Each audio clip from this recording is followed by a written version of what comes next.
way. There we go. If they're not moving, they look fine. But the moment one of those fucking Really? The eight-legged animations? centipede-looking pandas try to move, yes, they look like. Why not just make the Half-Life 3 cupcake and sell it to everybody, right? Even if it leaves a terrible taste in your mouth, people will still have bought your cupcake.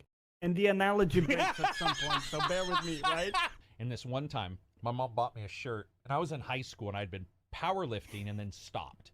So I was like fucking 280 or something like that. And they were buying for 190-pound kid. So it was like a medium. And I put that on, and it was like a sausage roll with legs, man. And my mom would not stop demanding I put it on. And I'm like, put it on, put it on. Your grandma wants to see it. This might be her last year alive. And I'm like, well, not going to die and have the last memory in her life be of me squeezed into this thing like a toothpaste. He'd have dinosaurs delivering your What if all you heard was a scratching at your door, and it's like... It has really small hands, so it can't really carry and stuff. so it's like, it's got the box, but it's holding it like a like this. It's all... Here's your pill. You But might need to package that. it'd be a in surprise more mechanic. marketable format. Occasionally, the box would Surprise open, mechanic, and there there you wouldn't be go. a Tyrannosaurus in it. And other times, so what if there was $1 million in one canister? You drop a railroad car, soundproof, so you can't tell. You drop a railroad car, and there's either a rabid Tyrannosaurus, probably already rabid. So, but you get a Tyrannosaurus in one, maybe some guns on him, Fairly. and then the other one's got $1 million. And you're like, everybody go there, and if you open the door, surprise, you get one or the other. They look by your focus in games being fractured by poor technology and a style that goes back to the 80s, even if you were born in the 90s. Then look no further than ACG Slathered Junk. That's right, a new line ACG products that are guaranteed to improve your hip thrust, hip fire, and sniper headshotting kills. Where all other imitators just buy something from a company and have a sticker just thrown on it so they can sell you merchandise, which really only results in you walking around with their head near your tits. Not ACG, baby, no way. These are handcrafted by the skilled five-fingered mittens of yours truly, put together with an aim to increase your juice. Look at these headphones, spray painted with ACG right on their side, and you can't tell me that won't raise your game, elevate your heart rate, and make you the best high-test, low-rest motherfucker on the planet. We've got everything: jugs, mugs, skirts, shirts, burkas, guns, cars, headphones, webcams, earbuds, ear cams, face tattoos, and genital piercings. It's all there. Like I said, this isn't just the normal item pulled from the shelves like all other creators out there and then slathered with their name. These are made from genuine angel dust, and not the snortable kind, but the kind you get when you grab an angel and wring its body free of its magical powers that slowly dies to light the frozen fires of excellence in all our products. ACG Slathered Junk. I take care of you when no one else will. All the shit total BS, and like all other creators, it's not better than normal marketed brands, but buy my shit, please.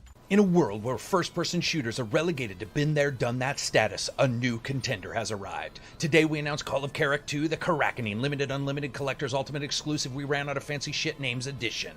Where other video game editions just give you a couple items, we here at Crack Design Incorporated Productions want to reward you, the gamer. Now we have marketing data that proves that all the other shit you get matters more to you guys than the game. So when you buy for a limited but ultimately unlimited time and purchase the Unlimited Collector's Limited Edition, you get DLC that'd be sold later in a complete package, a gun painted like a giraffe, a gun painted like you would probably paint it, a deck of completely unrelated and all-way playing cards, a specially designed Zika-sized mask guaranteed to fit no one, and lastly, get access to the PC version early so you can beta test that bitch for us. But most importantly, for a completely unlimited time to make you feel like you need to rush out and get it, we have an oversized, completely ridiculous statue lit up with Christmas tree lights that we won't tell you how much it costs us to make, but you can bet some kid in China's pounding these out 20 a day while high-fiving a statue of Xi Jinping on his way out every morning. And to close this off, here's a list of bullet points that we needlessly make look like they're all in the special editions, but are actually just in the game.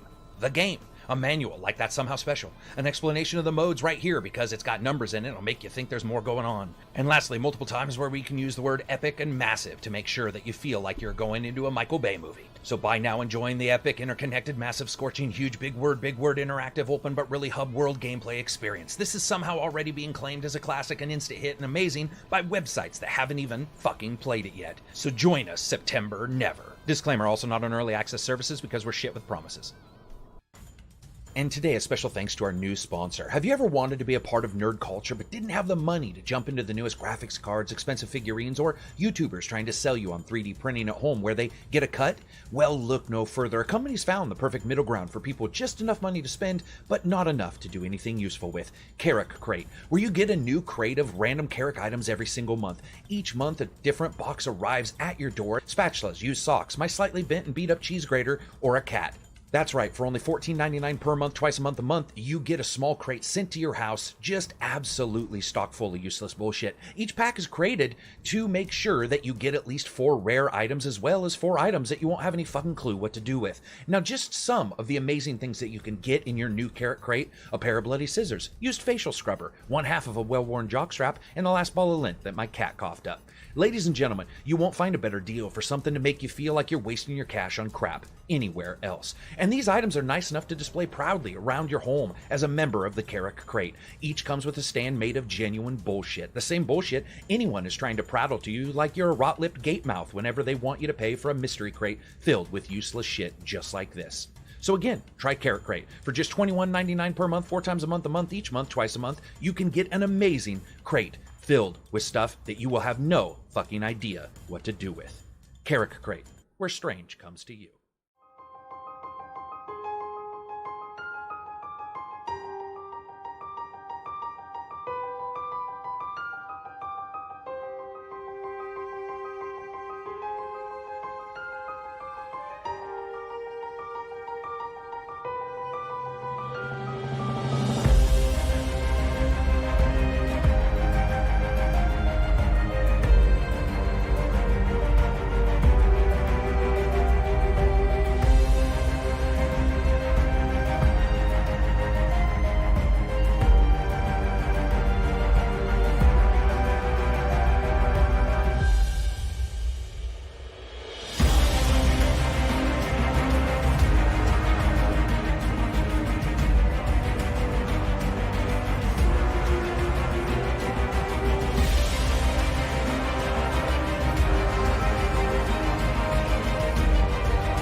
That works.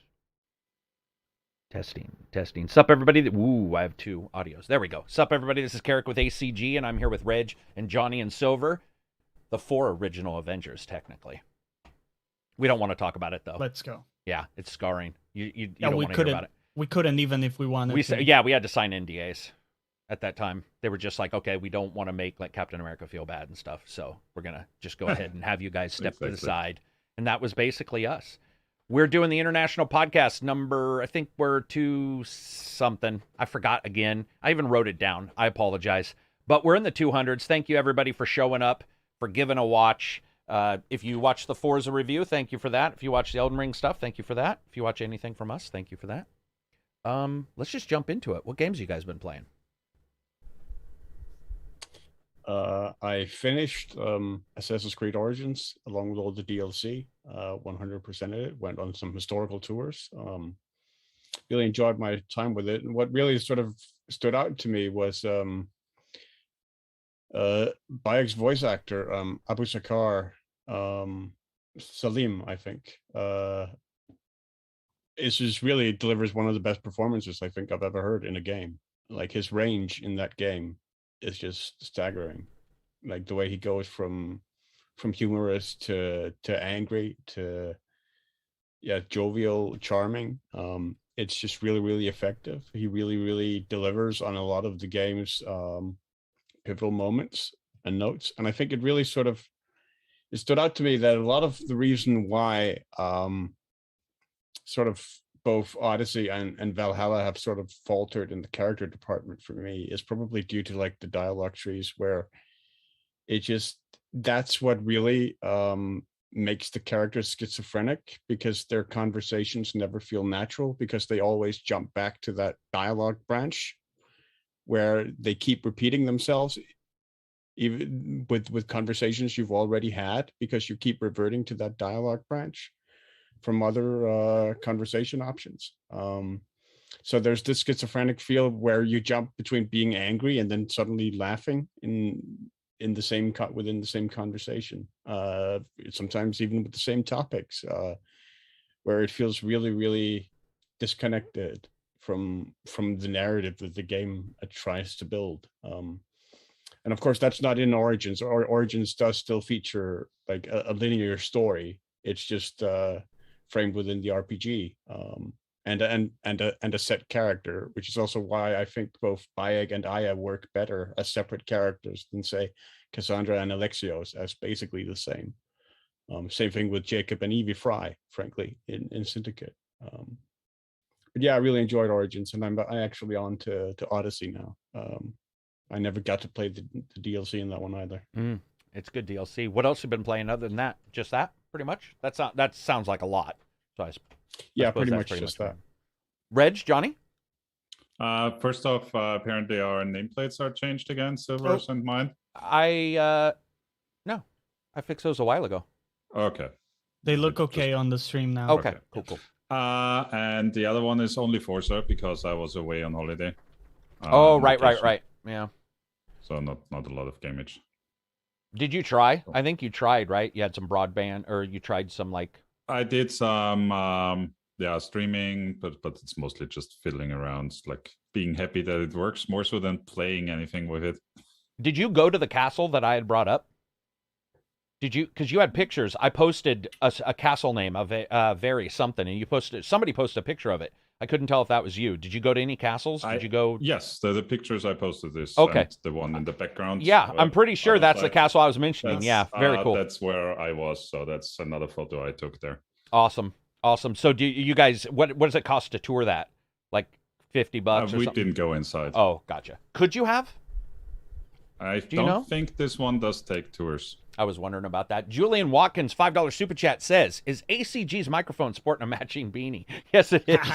Yes, it is. Nice. We had a laugh about that prior. What about you? Oh, is that it? Yeah, because you had your vacation, a little bit of Forza. Okay, gotcha. Johnny, what have you been playing? Okay, so I've been playing a bunch of stuff. I'll try to be quick, but Alan Wake remaster, which has been a joy to play.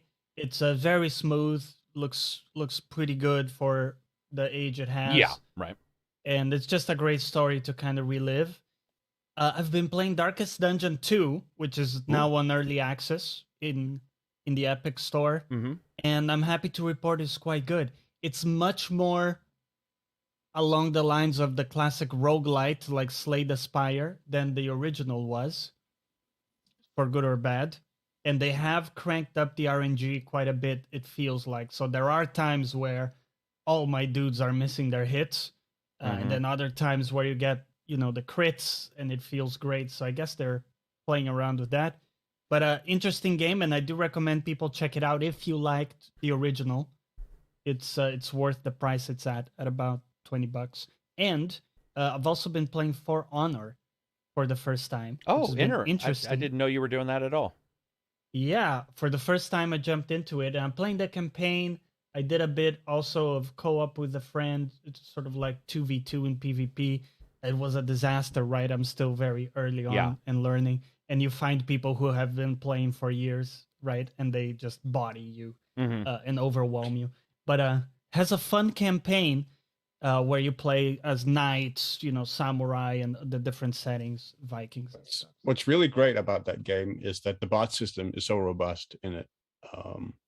Like you have a lot of options, both in terms of like setting up a practice session for like learning combos and whatnot for your character and learning the moveset for your given character. But you also just have a lot of options for just setting up a custom match just with you and friends and bots and having fun with that. That's awesome. Which you don't really see in a lot of places anymore. Mm-hmm. Other than that, Johnny? Final Fantasy 14. Of course, I'm still doing the latest expansion there before the new one comes out. Apologies. Continue. No, that's about it. That's what I'm covering. And I have been playing, still playing Forza. Oh, first of all, I want to say thanks to the new patrons. We got some new patrons in, and we've definitely got some new patrons who are jumping into the discussion. The old prior patron, not old, the long-term, I don't want to, no ageism here. The long-term patrons are always awesome, but you get, some of that new blood in there and get some cool discussions where somebody will say something, you'll be like, what the fuck are you talking about? And then we, of course, bring them down until they just leave. No, I'm just joking. It's awesome having a lot of you guys in there, talking to a lot of you folks. It's been very cool. Appreciate the support, especially. We're going to talk about some of the weird shit that goes on when it comes to support and sponsorships and stuff after my New World video. Do you want to go out? Dog doesn't want to go out. So Forza has been the main one. Forza, one of the cool things about Horizon is the blueprint system where you can make your own races and you can put them online and other people can race. And I just like that it's probably the last pinnacle Forza Horizon game. That's my wonder. Unless they pick Japan and they hit it off perfectly, my opinion is that it's going to be that moment where people are going to look at Horizon and want even more. I think this is probably the last one where people are going to be okay. They'll be Mexico. They've changed the way. They've fixed the prologue completely. No 4-hour prologue. You do a 1, 2, 3, 4 races. You do 1 or 2 other things, and then things start unlocking. And you start, and some stuff is still locked, but you're in the meat of it far more quickly. So I just feel like this is the last one, and it's been really awesome experiencing it in that way as well, and just driving around and making stuff and taking my time and being like, I'm going to make this race, and making a fucked up race to test the AI. Because I talked to some people who work there, who work on the AI, and they were like, hey, we think we've done a good job on this. And I'm like, all right, we'll test this. Let's make a carrick race. And I made one.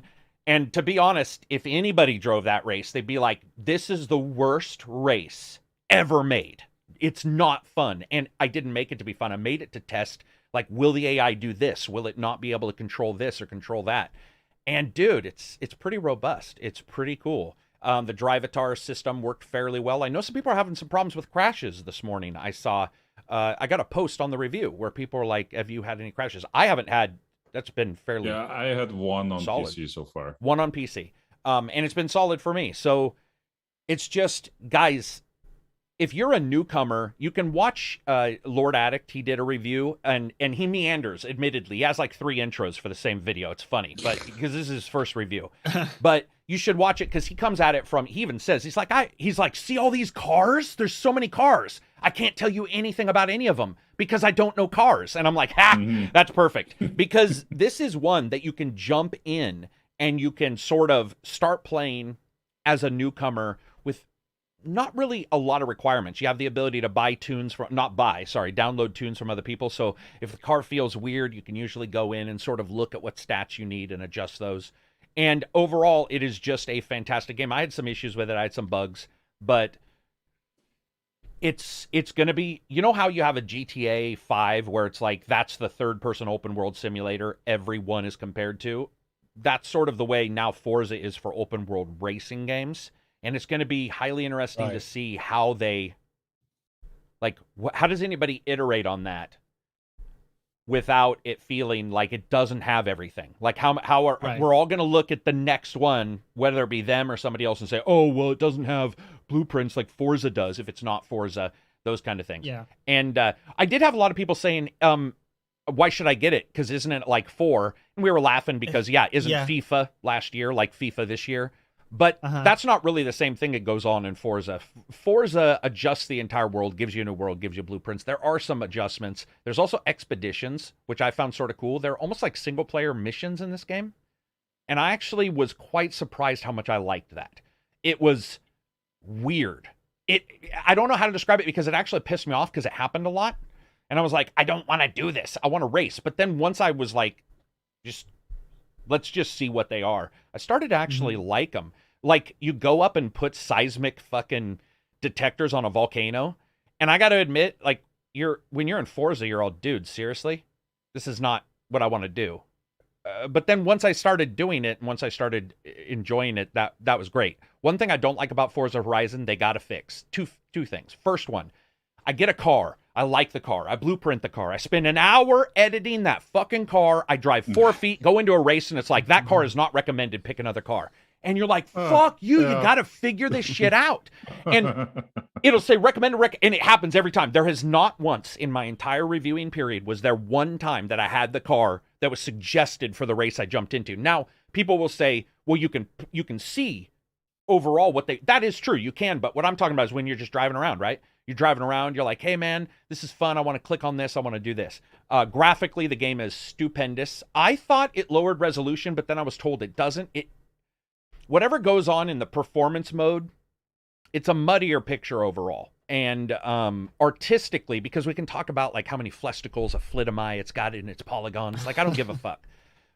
Artistically, it looks somewhat rougher in performance, but man, it's solid.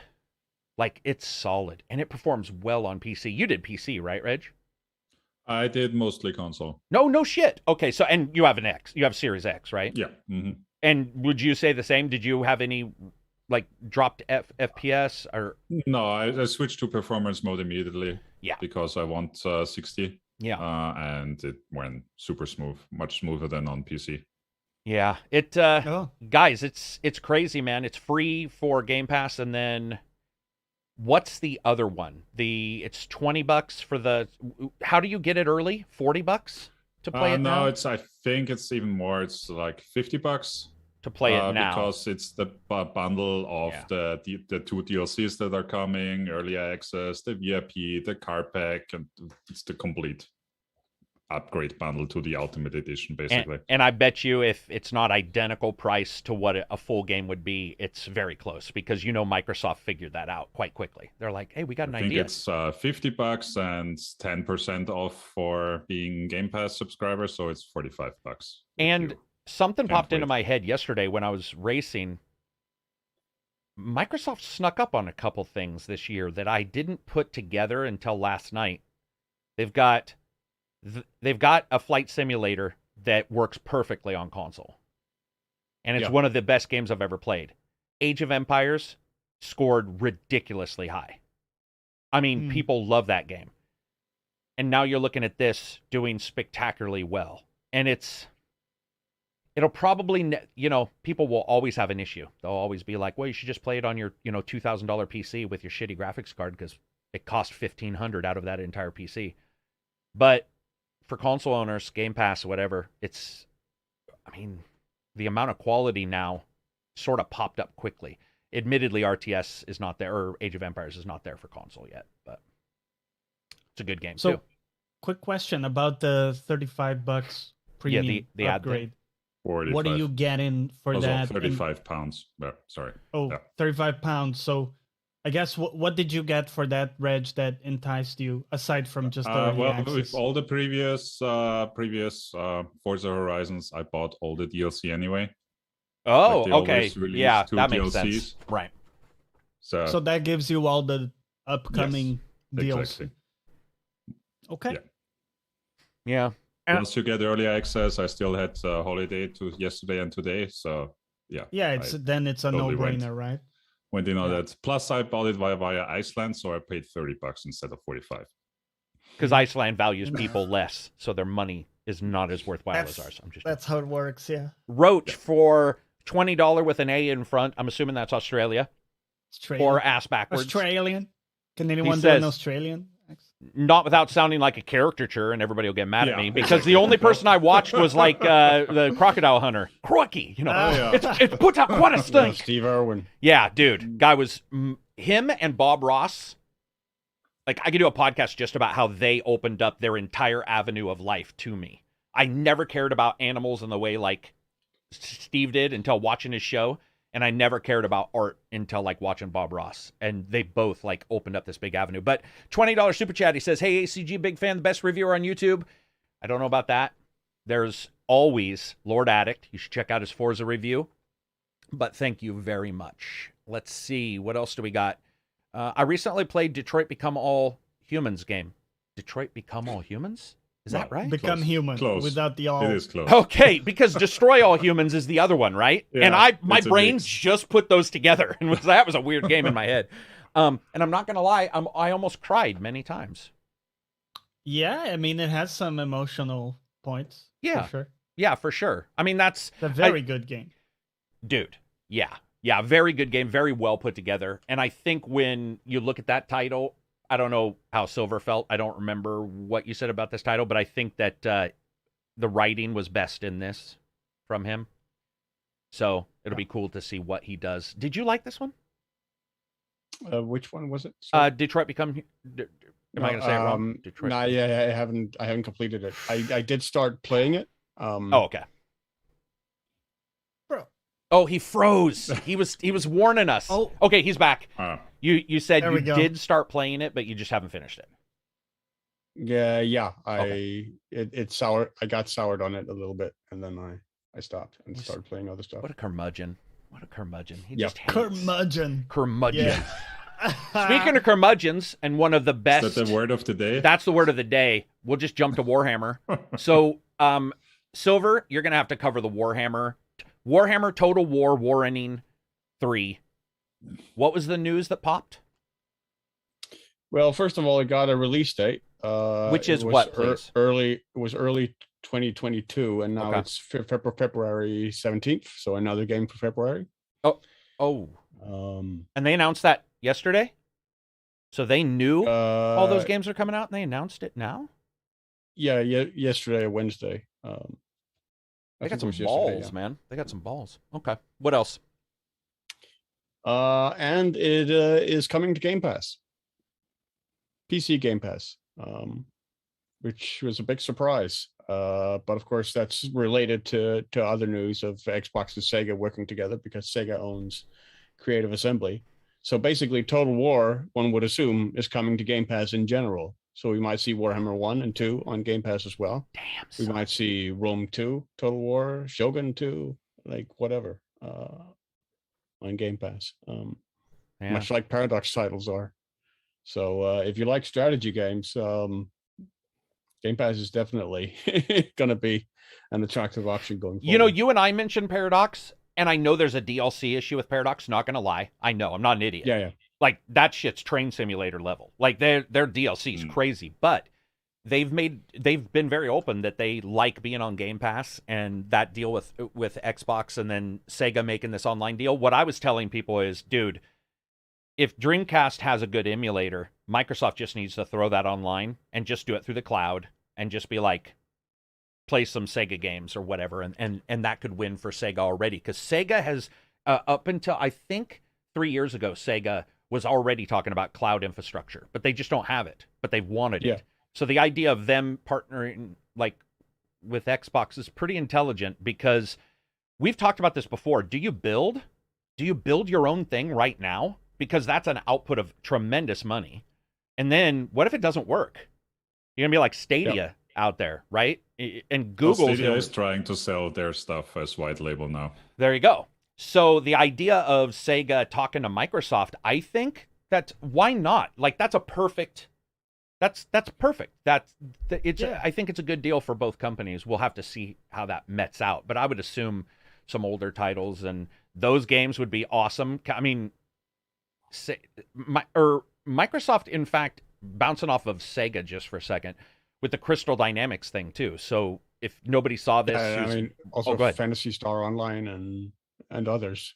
Yeah. So I was just going to bring up that it feels like there's this weird thing where there's just this boom, boom, boom, where like multiple companies, it fits if they work with Microsoft, like Insomniac with Sony. And one of the reasons why I was bringing it up is look at Crystal Dynamics. Like, Square dissed them, blamed them for Avengers. You should just blame the GASS or GAAS, the gas. By the way, perfect. Like, that's a perfect acronym for a gas. Because that's all it's made of. It's just hot air. Like, that gameplay is just shit. And so, shit comes after gas. But you get my drift. And they dissed on Crystal Dynamics, who's had a great relationship with Microsoft. And it just feels like, I don't know. It just feels like this could be a time where Microsoft, we'll see, but Microsoft maybe, looks at some of these and just says it makes sense for us to just bite the bullet. Even though what did we say, Reg? They came in 10% less than they were expecting on their financials what was it? There was 10 million less subscribers than they expected, I think. Yeah. But it was still like 37 million. Don't know the numbers anymore. Yeah. So, I don't know, man. It's going to be cool to see. Sega branching out, Crystal Dynamics branching out. I don't think Crystal Dynamics will work with Square anymore. And Square also got in trouble for not paying the other dev. Do you guys remember that a couple months ago? Where the dev came out and said Square had Outriders, I think. Right. Go ahead. What were we going to say, Silver? Like, just isn't Crystal Dynamics owned by Square? No. I don't remember. No. They're only the publisher? Okay. I think they're only the publisher, yeah. I could be wrong by that about that though, because when they got the deal with Microsoft, maybe they were not with them. But I haven't tracked that. To be honest, I haven't tracked that because I just saw this news about Crystal and them going after each other. So yeah, go ahead and look it up and see. I think with like when you look at Avengers and stuff like that, who knows how long that'll last, but you get these games that are on that method, and I mean Crystal Dynamics maybe wasn't the right company, but I don't think you should have said that. I think it's also just that entire system. I want Crystal Dynamics to rework Avengers. Anybody here want Crystal Dynamics to rework Avengers? No. No, man. Sometimes you gotta just understand that, the project didn't go well and go on to the next one. Well, Optimus Prime says, according to Wikipedia, they are owned by Square Enix Europe. So what it would require is Microsoft. It would require Microsoft to buy them. Well, okay, that's worse. That's worse. Then that means the publisher actually owns them. Yeah. Was fucking. That's sketchy as fuck. I'm sorry. That's even worse. I mean, it goes back even. It does go back. Yeah, they've done it before. To Tomb Raider when they said, "Oh, Tomb Raider only sold 5 million copies. That's not enough." Yeah, or whatever. They've also they did diss on them one other time as well on another game that wasn't just Tomb Raider in sales. I can't remember what it was, dude. I don't know, man. That's bad. Like if I was their publisher, that would be internal, right? And why would you say it out loud anyway? What good does it do? Because they just admitted Avengers sucks too. I mean, they're not just saying financially, but they're like, yeah, we now know. And I get that they want to restore confidence and be like, we get it. We've been listening. No, you haven't. That's what I was saying in my tweet. They fucking, what? Did you guys see that shit? Where Crystal Dynamics was like, we listened. We removed the microtransactions. Yeah. And I'm like, wait, you said at the starting you listened and you weren't doing. So you listened, then forgot, and then did the microtransactions and then remembered to listen again? They're so full of shit, man. It's just like, just shut up. Whoever that PR person should probably not do their PR. They have this standard draft of we listened and then insert body of content. Oh, like you know what I mean? With all due respect in the military. Right. Yeah. Yes, sir. No, I agree. But with all due respect, and you're like, I know what that means. That means you're calling me a shithead. Yeah. You're being called sexy, Johnny, by somebody in the chat. Ooh. You got your fans. How you doing? How you doing? It's the beard. Once you start getting it, man. Right? Oh, is Billy I'm in working here? on it. I'm working. Usaku, what's up? They did rework Avengers. It's called Guardians of the Galaxy. Woo! Wow. Coming in with the heat. Yes, it is. That is such a good game. It is such a good game comparatively. It's not even, they're not even in the same, like, whatever. Like, it's just so weird. What else do we got with Crystal Dynamics, Sega? Let's see, what other Sega games? Did they do Halo 2? Creative Assembly? Did they do Halo 2? No. No, okay. That's Relic. No? No, that's still Bungie. I think Halo 2. No, I meant Halo Wars. I'm sorry. Oh, sorry. Sorry, Halo Wars. I believe that was one of those two. I could be wrong. But you do have like RTS becoming big on Game Pass. And if all this happens, I don't know about you guys, I think it'd be great if Microsoft just said keyboard and mouse work on the Xbox, right? Like, is there a negative? For example, does the $15 for a cheap membrane mouse and keyboard cause anybody to say, fuck it, I'm buying a PC? Like, there isn't that jump. So to me, you're still saving a ton of money. I mean, and you're getting a mini PC in there. And you can stream anyway to it. So I don't know. Right. Let's see. Anything else on that before we move on? Is there Nothing any on my end. other than? I mean, Persona is also the big like Sega property, Yeah. right? That hasn't made it to. That's the one that hasn't made it to Xbox yet. It won't happen, but it would be. I love to watch when people die inside. There's something almost like a painting when you see, like, have you ever been with a friend and like they see their ex going out with somebody cuter than them, and you watch that? I love that. There's something so amazing when like the soul is drained. It would be so awesome to be like, Atlas is going to announce a game, right? And you're like, oh, what could it be? And they're like, it's Persona exclusive to Xbox. I don't know why, right. but the idea of just watching the pure self-hatred come out. I mean, I don't want anybody to have a bad day. I'm really just joking, but I'm not. I would enjoy my day twice as much, but then after that it would wear out because, you know, it wouldn't be fun anymore. I don't want to take a game from another platform. Like if it's already on another platform, you know, well, I don't know. I sort of would. We'll have to see. We'll have to see how I'll feel if that happens. Let's see. Persona, what other ones? Sega Phantasy Star, they did that. Their Phantasy Star is only on Xbox? Or is that also It's also on PC. On At least. PC, yeah. That PC and was on Xbox. PC. Wow. Yeah. What about that Shin Megami thing? There's a fifth one coming out. Is that also? That's mostly been Nintendo, actually. I think. Yeah, I think that was 3DS, and now I assume Switch. Yep. Mm. Switch only. Okay.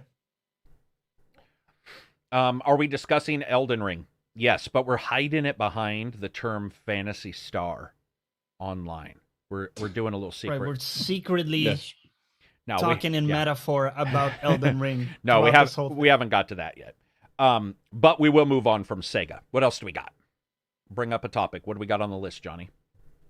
Well, I mean, Elden Ring is the one I'm like jazz hands about. But I did want to ask quickly about the Shin Megami game because I saw some gameplay today. And I was very confused because I saw Persona Yeah. things. Correct. And yet it's not Persona, but it's, I think, the same creators, right? So is it the same universe? It is What's going on there? in both cases. Yeah, Okay. and it is like they share a lot of things. I haven't actually ever played a Shin Megami game, but from what I understand, they share the same universe, the same like personas, monsters, and whatnot. Yeah. Okay. Interesting. It's one of those, why would you play one versus the other? Persona is actually a spin-off of the Megami Oh. Tensei. Right. Okay, yeah. And I mean, people like Strikers and don't like Persona. People like Persona and don't True. like Strikers. I think Reg Yep. was that way. Oh, yeah. Right? Yeah. So Yep. it can happen. Okay. What else do we got though? We'll do Elden Ring after one more. What other bits Uh-huh. of news do we have? All right. Let's see. Find something good, Skyrim, meaty. the third re-release, got its price announced. Oh my god. God! That is obscene. Obscene that is like is a perfect term. A I had not sexual used that. disease being spread. Yeah, just knowingly. So how much is it, Yes. Reg?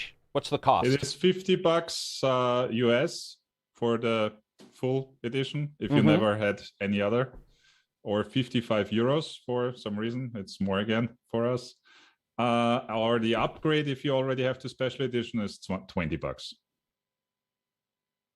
What do you guys think in chat of the Skyrim? What's this one going to be called? Anniversary Edition? Anniversary edition, yes. And Of then- course, Go for it. It's along the same veins as the Grand Theft Auto 5 next gen remaster coming Yeah. out, which is also going to be $60, I believe. But the difference here is at least that There's an upgrade option. Yeah. Not only that, but the special edition will also get the next gen upgrade.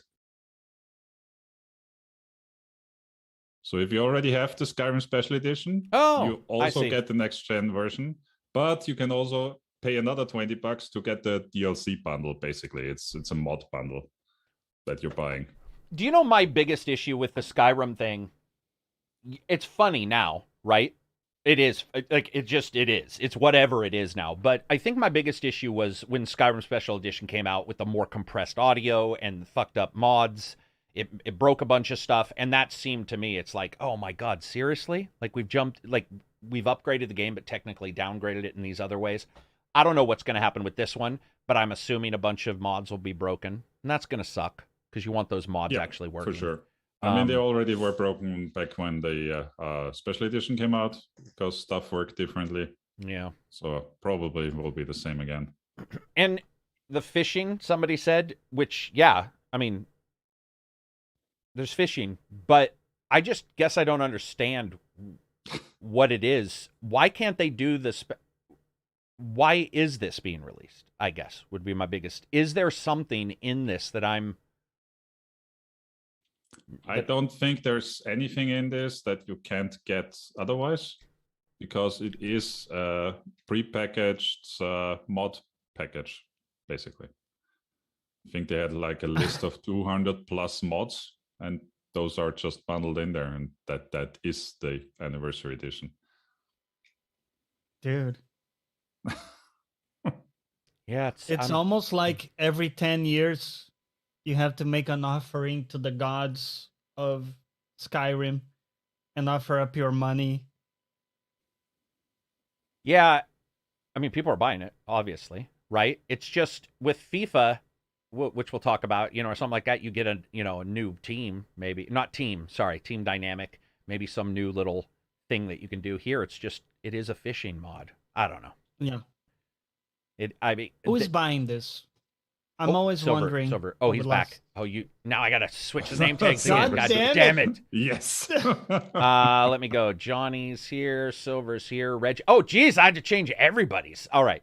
Wow. Derek says, do you think Elden Ring will use more or less shortcuts? We will talk about that, Derek, for sure. We're going to talk about it in just a little bit, but that is a part of the discussion. So with Skyrim, you have Skyrim VR edition as well. Okay.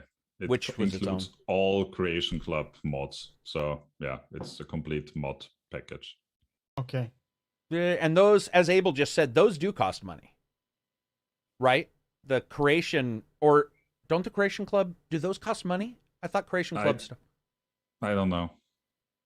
I mean, yeah, I'm not going to investigate it too much. It is what it is. I've sort of lost interest in it. Once it came to the device, I'm not going to say her name, that's sitting in my room. Once it came to that, it was on people's TVs. It's like, where are we now? And like Todd says, if you buy it, they'll just keep making it. Yeah. So, that's what I don't understand. Who's buying? Who's buying 5 million? Last quarter, GTA sold 5 million more copies. Who's still buying? Who's buying that? That's my. Who's buying it? As well. I mean, it's so weird.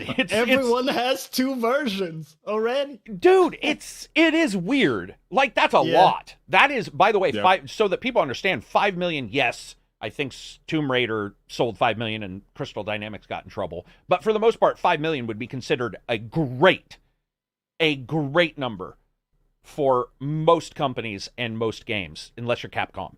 And I just don't understand. I just do not get it, man. GTA 5 total is currently 150 million units. Also wonder, you also wonder whether it incorporates the giveaway on the Epic Store.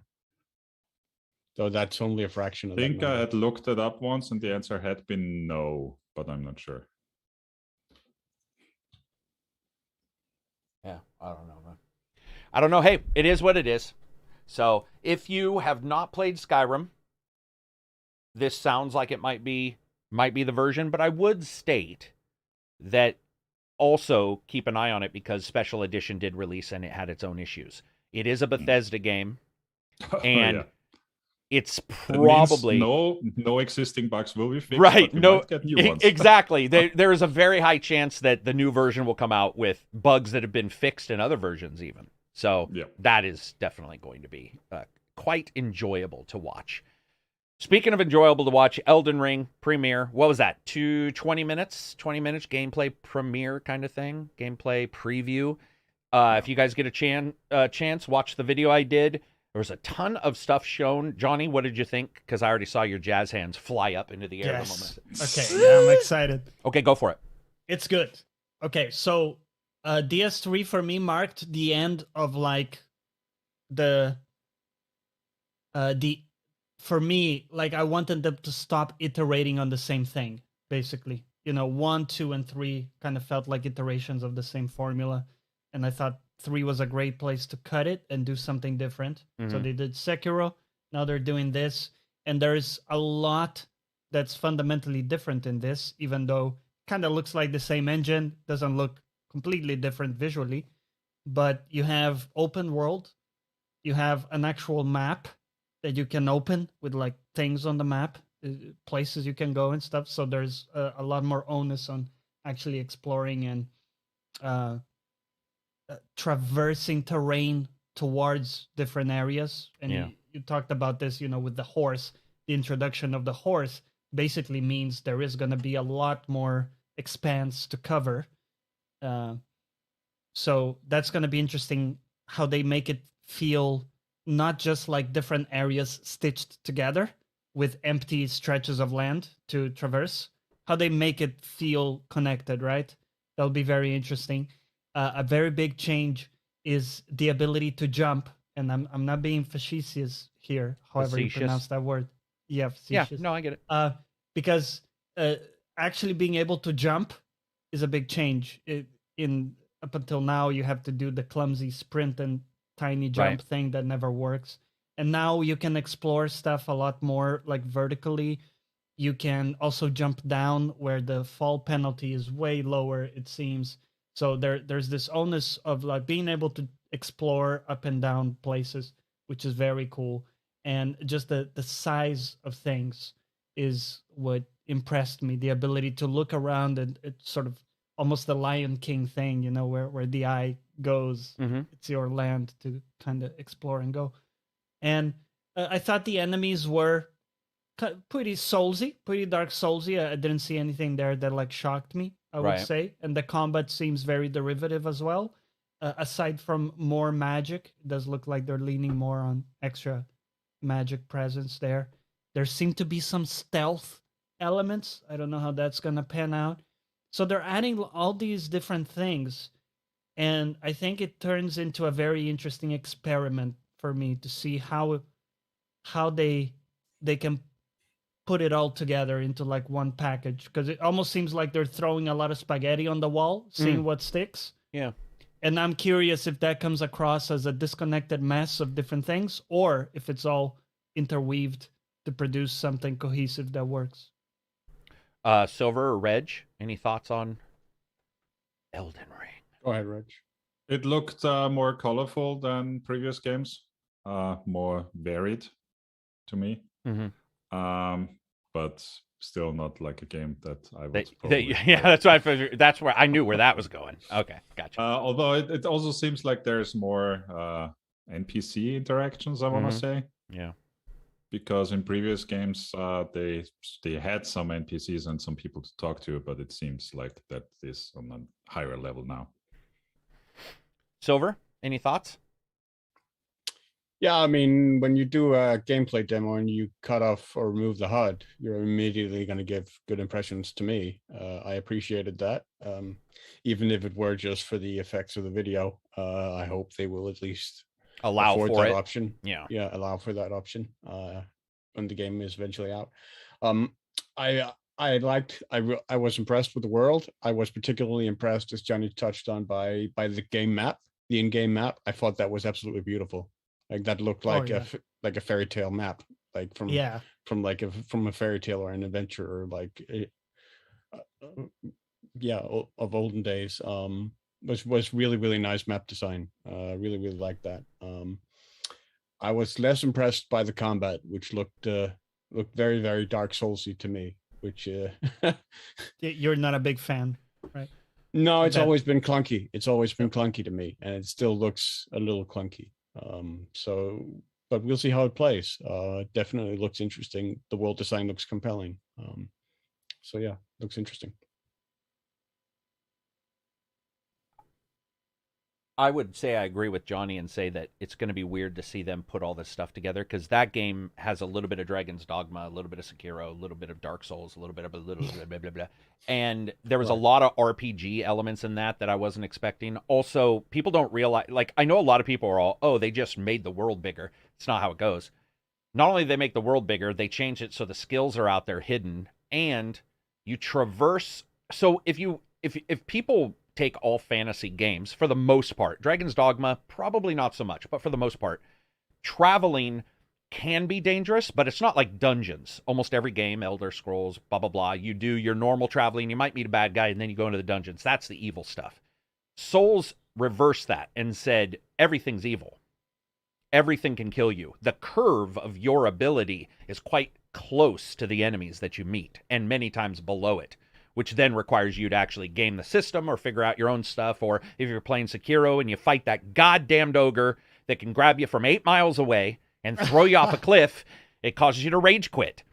But what they did here was it was not what I was expecting, and that's why I was hyped for it, because they showed that the stretchiness of it all, there were some adjustments I was not expecting. Like they were talking about, you can sneak past this guy and go. Now, we've seen that before, but they also have dungeons in here. So now it's like, it's this weird thing where they're going to have to balance travel with the danger of just normal travel, plus the danger of going into a dungeon with the normal travel, plus not shortcuts in the same way. Because how are you going to shortcut if you've traveled 10 miles? You can't go around a corner and you'll be home. You could with portals, and that might be what they use. But I'm hoping they don't. I'm hoping that the shortcuts exist within the dungeons and the big locations, and the rest is travel like, what's the PS2 game? Shadow of the Colossus.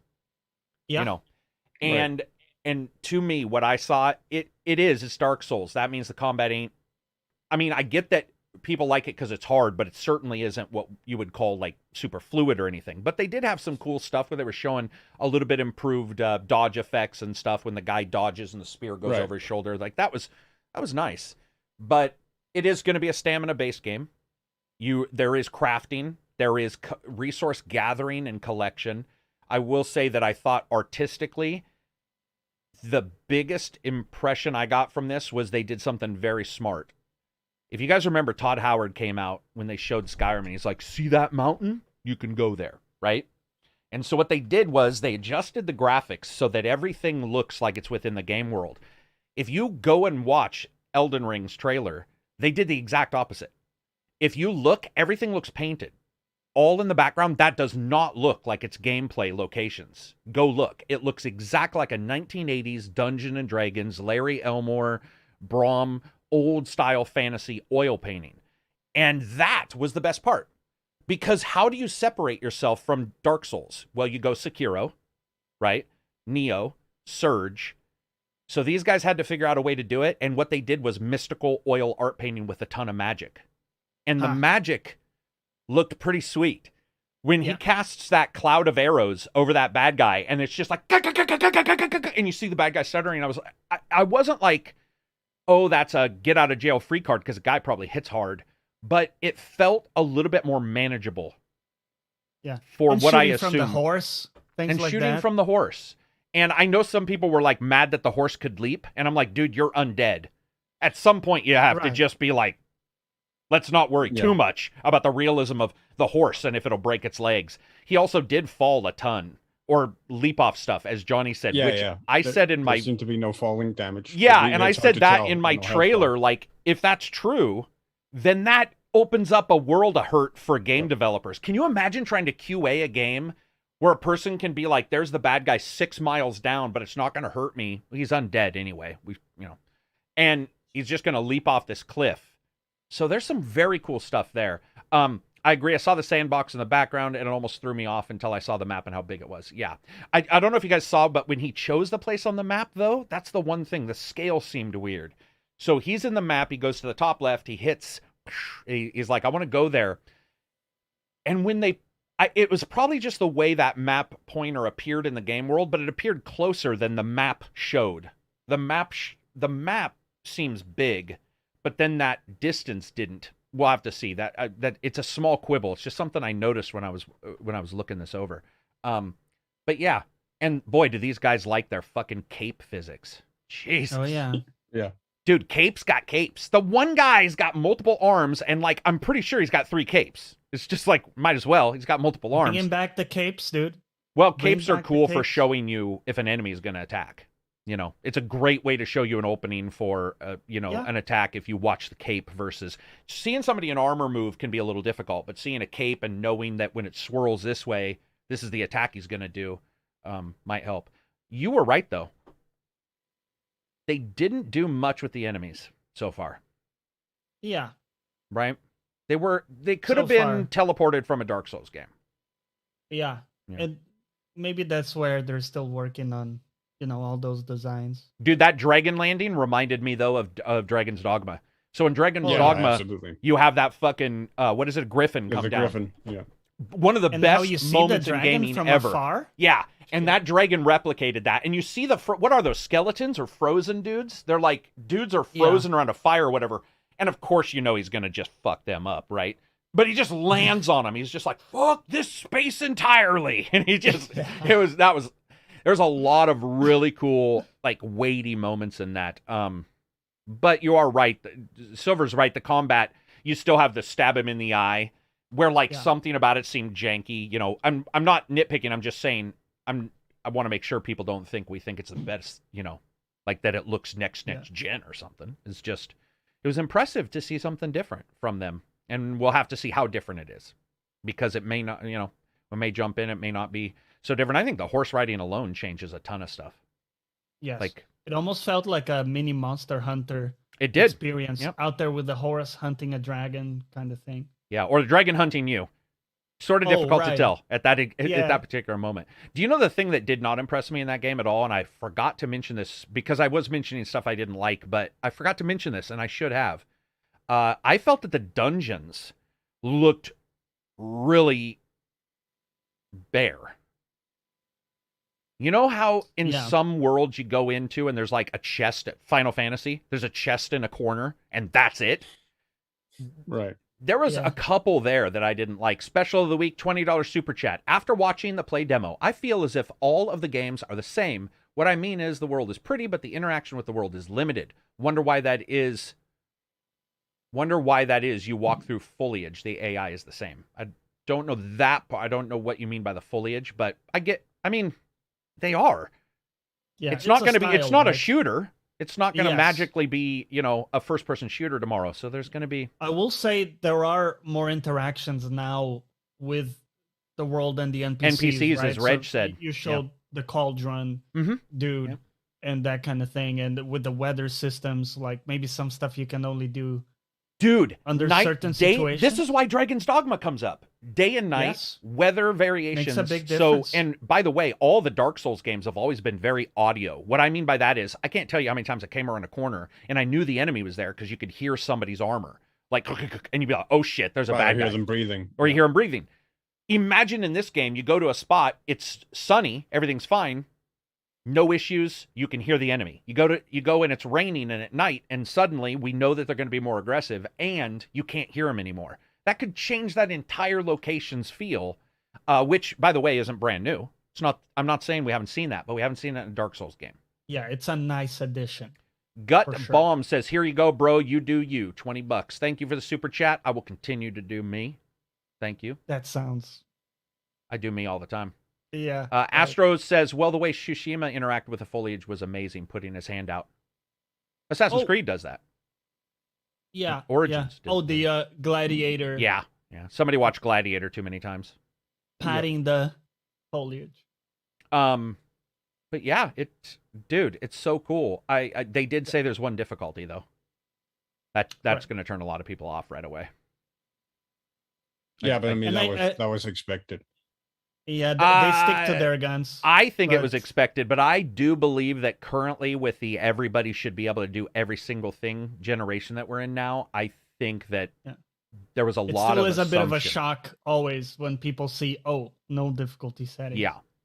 We'll have to see. And I have to applaud games like Jedi Fallen Order or Ghost of Tsushima for including those difficulty settings in a way that preserves the the game. So it's not just like, bumping up or down HP levels and stuff like that. Which breaks the game. I don't know if you guys have ever played a game for example, if you use a cheat code in a game, it breaks the game. I never have fun, man. I do. Yeah. It's like the moment I do it and there's no risk, then I'm just like, and I'll die because I'm just running forward, and then it doesn't feel right. So a well-adjusted difficulty setting is probably your best bet. And then them balancing for one in a game like this makes a lot of sense because this is open world as fuck. So like that's going to be hard to balance that game. Man, I would not want to be QA on that team. It just looked rough. Like just all of that stuff mixed together with their level of difficulty that they want means how are you going to make it so that a person can... What if a person travels across land for an hour but gets to the dungeon and dies instantly? Right? Like what now? Or how is the bonfire, if we do see him at a bonfire, how is that going to handle? That's a whole new level of backtracking they're going to have to take into account to keep the frustration at bay for players. Yeah, because they didn't actually show what happens when you die, did they? Like how he got hit a lot, which I like. How you go and collect your souls or whatever. I'm pretty sure it's going to be the same system. Even the invasions and stuff seem to be the same. Invasions, multiplayer. Oh, what Reg was saying about the NPCs, just so everybody knows, one of the cool things about this game is, so it's called The Land Between. You were banished by the Elden Ring or something to do with that. It got shattered and you've returned as your grace. Like you've been graced with one chance to save the world. But you're not the only one. So if you go and read their stuff, multiple people are saved. And I believe that's who we're seeing, some of these other NPCs. Not the bad ones, but like that pot guy that's talking like a normal dude, but it's like a pot with arms. And you're like, what is this? But if you noticed, he's landed by being like meteorited into the ground. And I'm like, do they fall from the sky? Do they come up? Because if land in between means there's something above and below. So if you are, let's say, hell as a banished or tarnished, right? So if you come from below, is there an above? Did that character come from a different land? And then the trees, the way they grow, if you guys noticed, I don't think any of them touch the ground. The glow-in-the-dark trees. So I was like, are they separating the land spiritually? Like, there's a lot of different stuff you can get. David, $20 super chat. The giant trees are very George R.R. Martin, but is it really all he had to do with it? Thoughts on this or the world building? So I read up on this and I studied what that developer, the lead guy, said. I'm not going to try to pronounce his name. He stated George R.R. Martin made the world and all the mythos, and they created a world like an adventure on top of it. Mm-hmm. And that's what I think is cool, because basically you are going to be experiencing sort of a D&D game that they have played. And they're going to try to put it together because they had surprises. From what I understand, it's like they wanted to interact with this mythos that he had created. So if there's this strange place, they may not know exactly what's there, but they've got a name and blah, blah, blah. And so they get to decide. I think that's pretty cool. Whether it turns out good, we don't know. But not only that, dude, but what the questions you were asking, which for some games you would just say you're giving them way too much credit. There isn't an answer for that, right? It's just not that deep or complicated. Yeah. Here, it might be. There might be good and interesting answers. You are right, because I'm always dissing on those analysis videos that are 5 hours long, and they're like, technically, the color of the sword is copper and gold, and blah, blah, blah. And the developer's like, nah, it's copper and gold because we thought copper and gold looked cool. Yeah. Exactly. Like, yeah, so this could be very cool to see. $2 super chat, Dim Money. Thank you very much. ACG, love the reviews and videos you put on Walk in the Walk. You do an amazing job. I appreciate it. Thank you very much. Honestly, there are no fantasy multiplayer experiences that rival the adventure of a first playthrough of any Souls game. There are no fantasy multiplayer experiences that rival the... You mean there's no multiplayer games that match up to the single-player experience? Is that what he means? I don't know if I would... No, that match up to the experience of the multiplayer in Dark Souls. Ooh, I don't like the multiplayer in Dark Souls very much. I think it's pretty cumbersome. So I would say that... I mean, there's this whole tagline of this is the Dark Souls experience when you get invaded by someone. That has never been what I liked about okay, there we go. Experience. You just explained it perfectly. Yeah, that's that. Yeah. I would have to agree with that. I get what you're saying. Or no, but- it might actually be the single player, like the first playthrough of any Souls game. And that's special for sure. Yeah. It is, but why would you compare a multiplayer fantasy No, right. Yeah. experience? Because I'm going to be brutally honest, I don't know of any good multiplayer fantasy experiences. Not being rude, not when it comes to story and like. Right. I mean, I I guess played- you'd have to go to MMOs like. Well, Yeah, Vermintide is Star- fun, but Star not Wars. story. Yes, Star Wars. Back in the day, I played Baldur's Gate, the campaign cooperatively Oh, you could with do that another player. cooperatively. That's true. Where we each created a character and we created like a story around that, like the protagonist and me being like his best friend or whatever, that then centered around that. People that keep we saying that the tree is inspired by Berserk. we basically Dude, went that from there. tree is inspired by fucking the world tree. I don't know. Berserk, just so you know, came about multiple thousands of years after. I don't know why people keep saying it was inspired by that. I mean, again, like Neverwinter Nights basically gave you the storytelling modules to set up your own D&D campaigns in multiplayer in that game. Yeah. So I don't think that's necessarily true. Charles. I think it's a little dismissive of fantasy multiplayer. Yeah, so would I. It's just I don't know a lot of those titles to bounce off, but I would agree that Baldur's Gate. Charles, $4.99 super chat. Did you get any Immortal Phoenix Rising vibes? Not really. It's a bit more colorful. Yeah, not right? really. But yeah. Yeah, not really. Anything to add, Reg? You haven't had much to say, but I know this isn't going to be a game you'll probably experience, right? It's not a game for me. Okay. The only one of those kind of games I would probably play is like a Bloodborne 60 FPS version. Okay, gotcha. Is that because you like the Bloodborne Victorian era mix? Ah, I see. I like that one best. Did you do Neo? I tried to. Let's put it like that. Yeah, Neo is frustrating. I love it, but I'm not Yeah, going to it's lie great. and Yeah, say same. that there aren't times where I'm like, Oh, dude. Sekiro felt the same way, though. There were a couple things in Sekiro where I was like, Right. Yeah. Again? I died again? You know, it was pretty rough. But good games. And I know somebody's going to pop up in chat and say, I beat it with the fucking controller unplugged. I get it. Everybody's better. I'm On just a dance stating. pad. Yep. On a I dance mean, we pad. have. Yeah, everyone in chat is a I professional. mean, we have quite a few players in chat saying Dark Souls isn't difficult. I mean, I would personally agree. I never found it difficult, but it's pretty clear that the consensus does not agree, and that's not the experience of most players who play Dark Souls. So, And maybe the word difficult isn't right. yeah, Well, You know, because it is far more requiring of your time and effort and attention. It's less. Definitely It's more risk. yes. It's less. There's more risk. It doesn't necessarily always mean it's more difficult. I personally, I would say I did find 1 and 2 more difficult, where 3 I didn't for some reason. Three I really got into. I was like, this 3 did. Johnny said it felt polished. 3. I know it's not absolutely, I everybody's agree. favorite, but 3 felt good to me. it's like, smooth, man. It's Same good. here. yeah. And Surge. Wait a minute, Reg. Did you? You did the Surge though, right? Or did The you? Surge 2. Surge Yeah. 2. What did you think of Surge Yeah. 2? That was okay. Because of the world. So that was of an okay level. Plus, well, I mean, the whole world was more interesting to me. Yeah.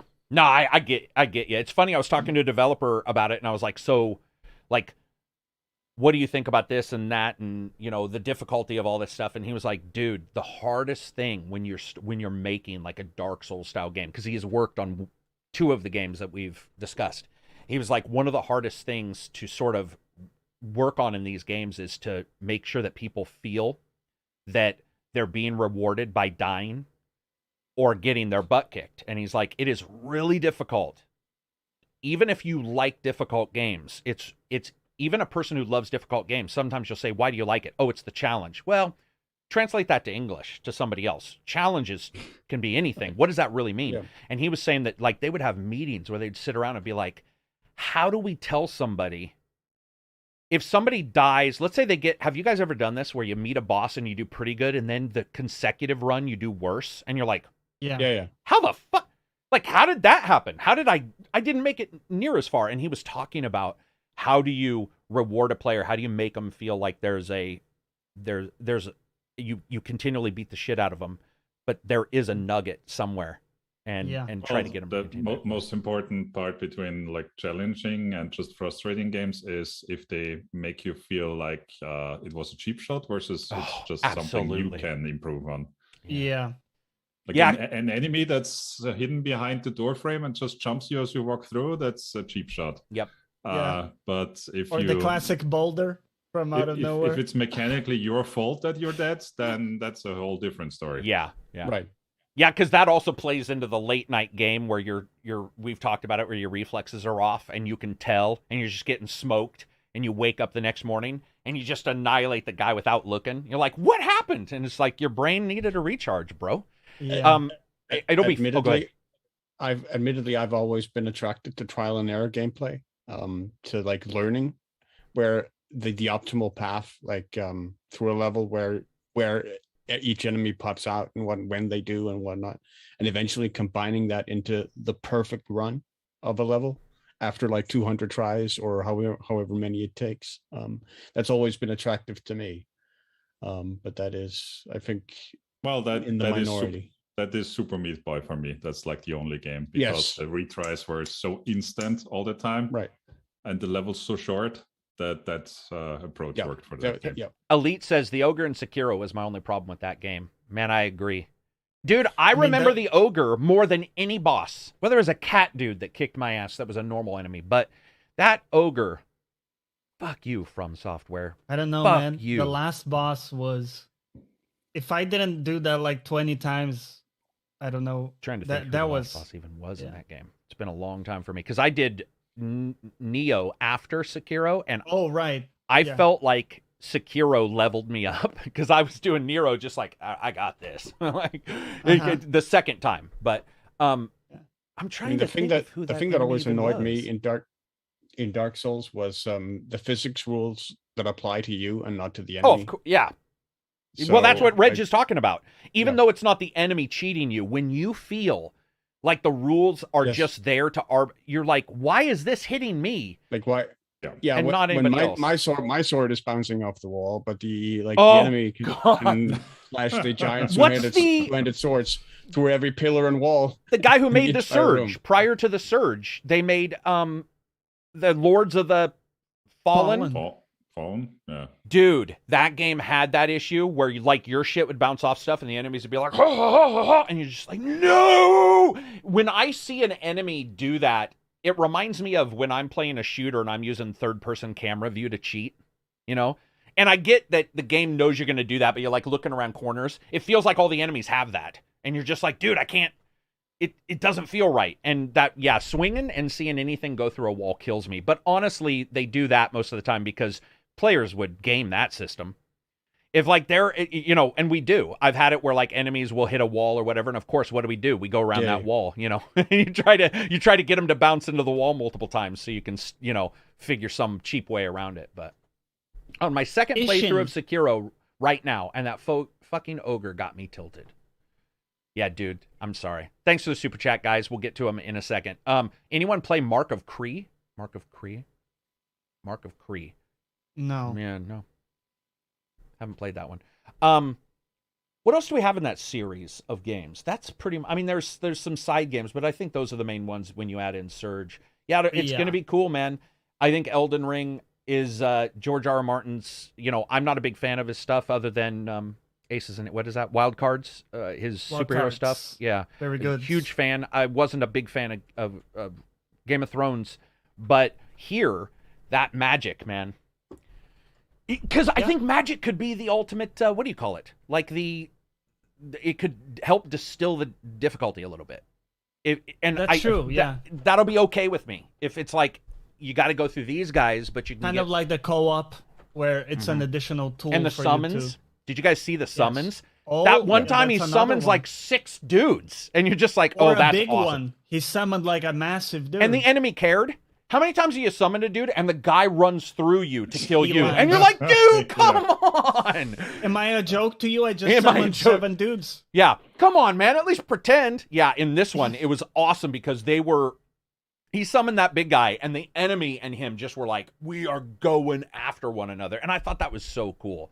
I don't remember, does Dark Souls...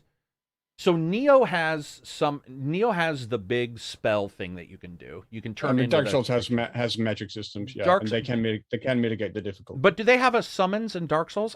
I'm drawing a blank. Like enemy, like monsters. I don't think they. I don't think they have summon spells from what I remember. Man, it's been so long. But you do have. I mean, you have the co-op element where you can summon in players. And in Neo, you had the summon. You could get NPC, like if spirits were on the ground, you could grab them. Which, by the way, like I say every time when I was doing the review, that was not on. And let me tell you, once it was on, I was like, oh, it's just a completely different game now. It is definitely more difficult without it.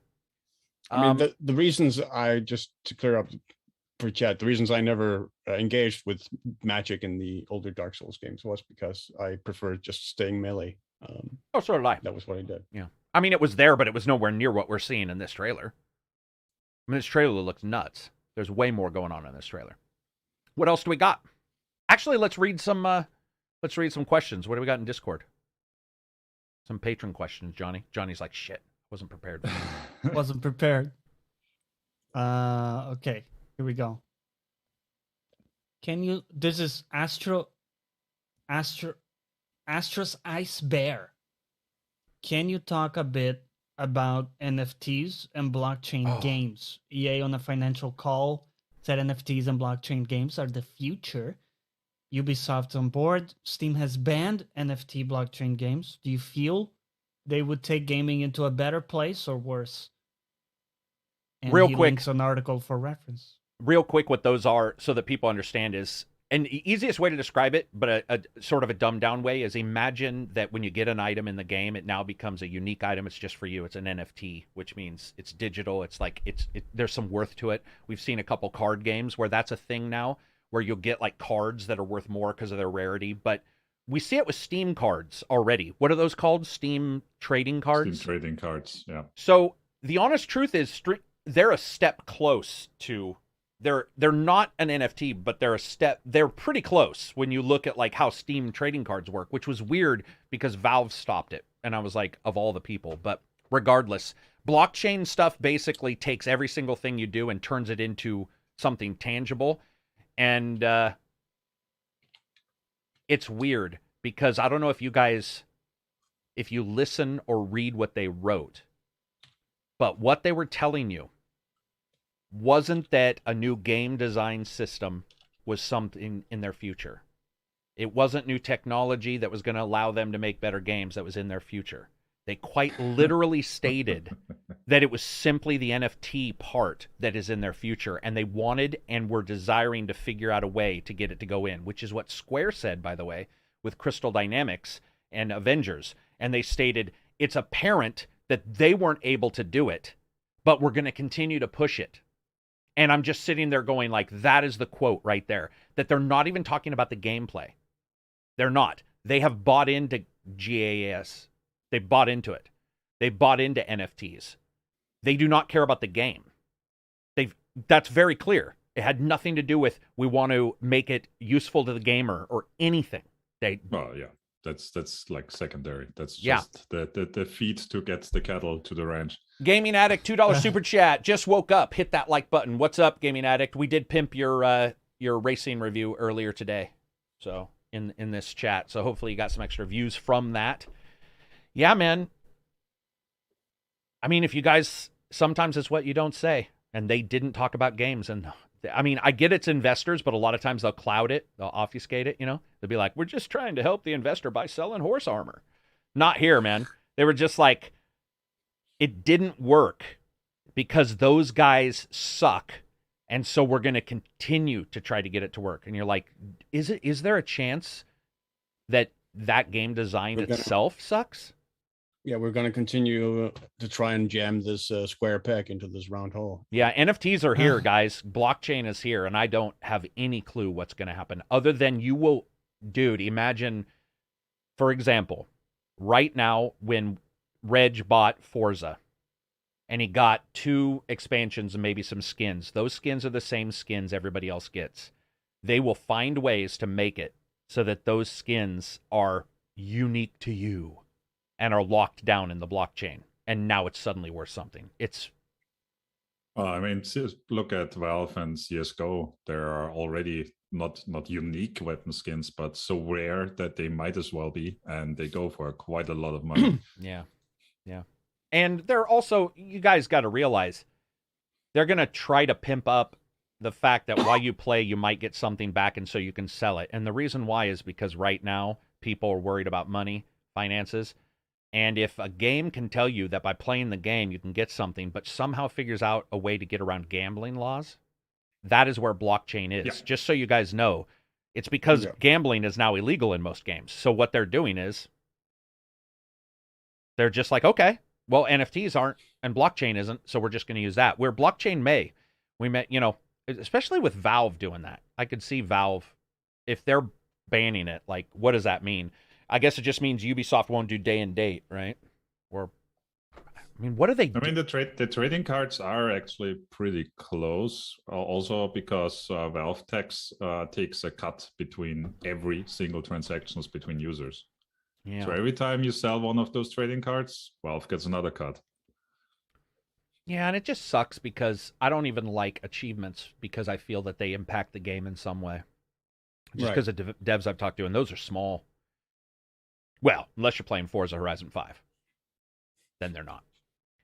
That's one thing I should have mentioned when I was talking about Forza Horizon 5. Holy shit, that game is... It is a Ubisoft game. It is stressed if you're not seeing something every 6 seconds. Oh, right. Dude. You can feel it.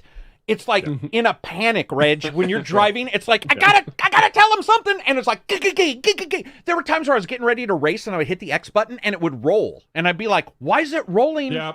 Mm-hmm. Yo, that happened to you? And you realize a roll had popped up at the very second you wanted to like challenge somebody. Because X does everything. Every fucking thing in the game is X. But they made it so that you have to only hit one direction to change radio stations because they want you to have 85 things you can say to people in their canned responses. Dude, every time there's like a player close by, that corner down there blinks around and tells you, say something to people. I don't want to say that. Oh, dude. Yes. And it actually, in that tutorial where it basically makes you, and there was another tutorial where I couldn't get out of the car, or I couldn't do what I wanted to do, and I couldn't figure out why, and I thought the game was bugged, and I realized when I looked down in the lower right, it had one of those, like, you need to go do this. And you're like, oh, all right. I got to go do this. But, yeah. What else do we got? Red or silver? Jeez, Johnny. Sorry, I'll get to you at some point. Okay. There's only one other person I could have done. It was exactly. Me. Yeah, it was me. We got there. We got there. What other questions we got? This question from Gaming Therapy: has there ever been a game that had bad ratings or the people never liked or was hated, but you thoroughly enjoyed or loved it? Even for him, it was Order 1886. I mean, I think the big one probably for that we've talked about before, Karak, is Alpha Protocol. Yeah. Right.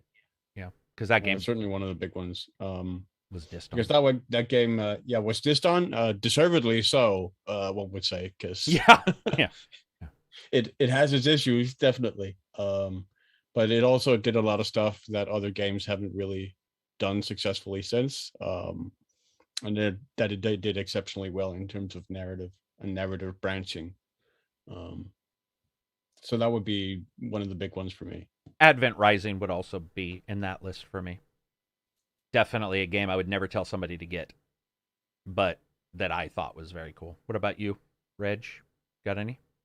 Ooh, Wolson. Somebody said Wolson.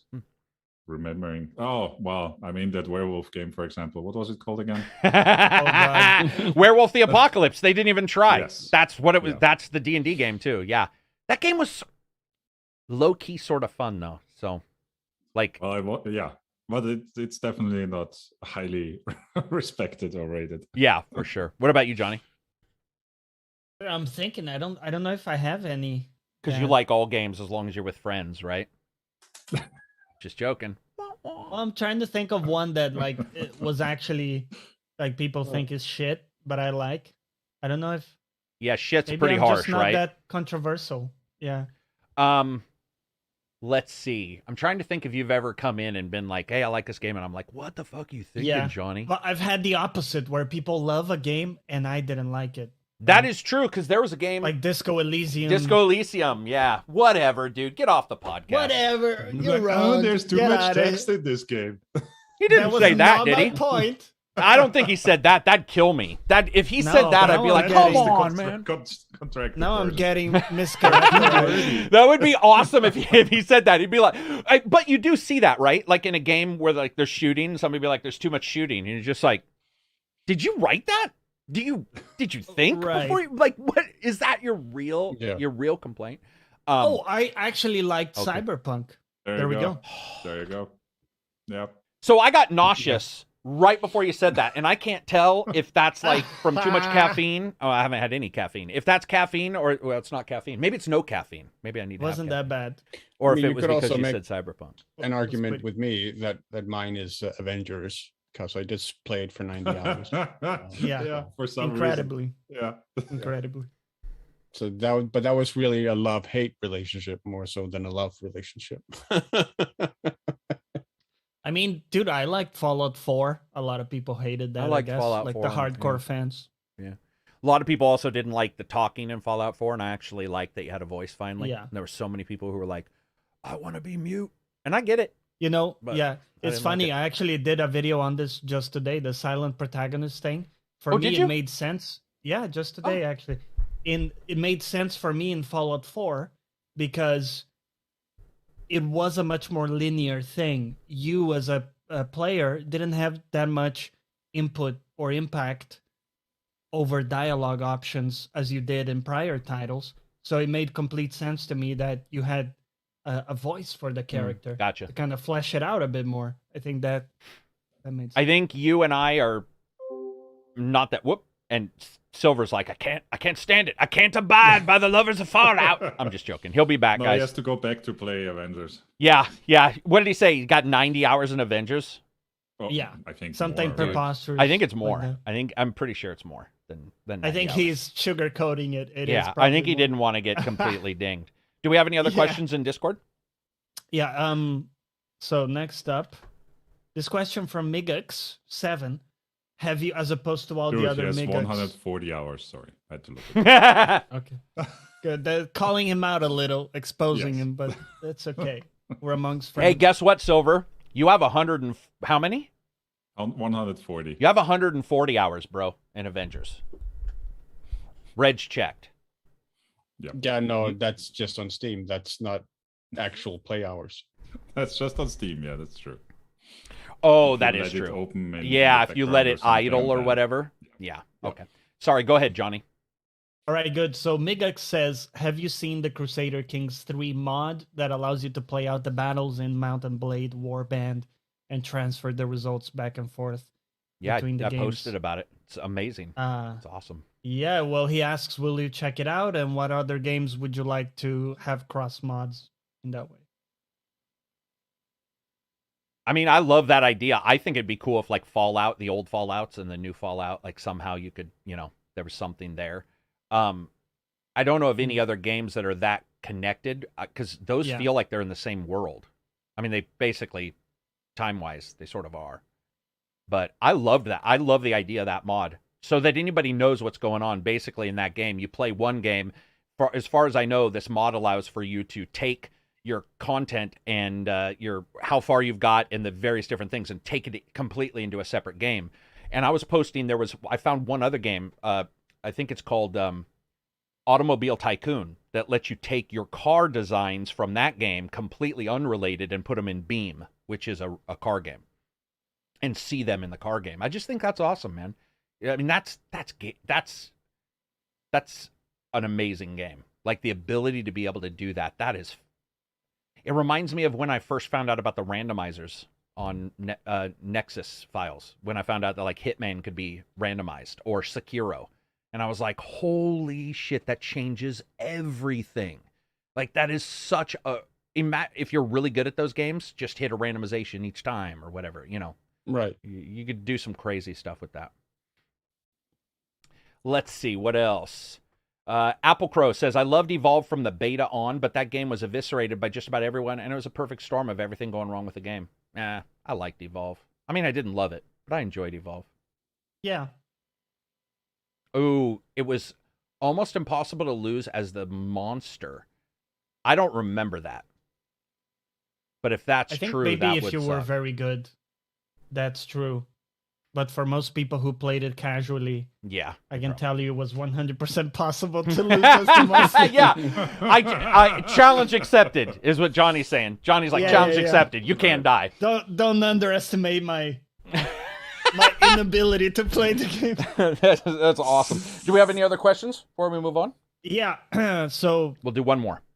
we'll do one more. So this question from Aztec CJ. Why are there no games about real life? I love this question, actually.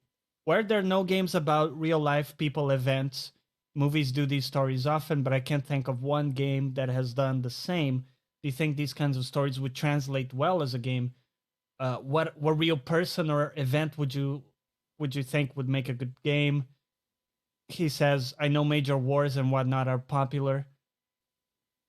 So he's saying he doesn't think there's what kind of games? So almost like in anime, there's this expression slice of life, where it's almost like a run-of-the-mill existence being depicted, right? So a game that maybe depicts a pretty normal life. Right. There are loads of those games. I mean, the entire genre of simulator games are basically dedicated to that. Truck simulator and whatnot. Yeah, I was going to guess. say there's, and if you do a game, imagine like Telltale, right? But they're like, there's nothing special happens. You just walk into the store, you talk to a person, they say they're doing good, and you're like, I'm doing pretty good too. And then somebody in the chat said, because real life sucks. And I'm like, yeah, sort of. I don't know what he means. I wish he would have given an example of like. And you have some games like 1979, something Revolution, about the Iranian Revolution, historical point and click narrative game in the vein of like Walking Dead. Yeah. So you have loads of games that base themselves in real life, and everything from slice of life to, I mean, like the game I talked about last year, before I forget, about the experience of an older woman as she suffers from dementia, is a slice of life attempt of showing a perspective from her rather mundane but completely horrifying situation. Or Lion's Song, which you've sung the also praises of that game as well. Yeah, also very much slice of life of these poor regular people in turn of the century Austria. That one being depicting like the artists and I think musicians. Yeah, overall. and the mathematician. Yeah. Oh, there we go. I know there was the war camp game where you were a prisoner of war in World War II and you had to escape. And I'm sorry, it's spacing out. I think there were two of them, actually. And they weren't necessarily unpopular, and they were based on the real story of somebody. Yeah, the Stalag Luft, the escape from Stalag Luft. Yeah, so I'm pretty sure that that's also one based on a person. But I would say most likely you would have estate issues where it might cost more maybe for a game. Plus a movie, you can say Bruce Lee doesn't die at the end. But if you're playing a game and Bruce Lee gets his ass kicked 27 times, it's a different thing. I'm not quite sure estates would sell. I'm understanding the question more like why is there no The Queen's Gambit, the game, for example, like a popular chess player that exactly. A real life person a state that turned into a game. Yeah. And to me it would be because the story is set. Yep. And I don't know what the player agency in it would be. So yeah, at that point it's not a game. That's how would you do something else than a walking simulator? Well, yeah.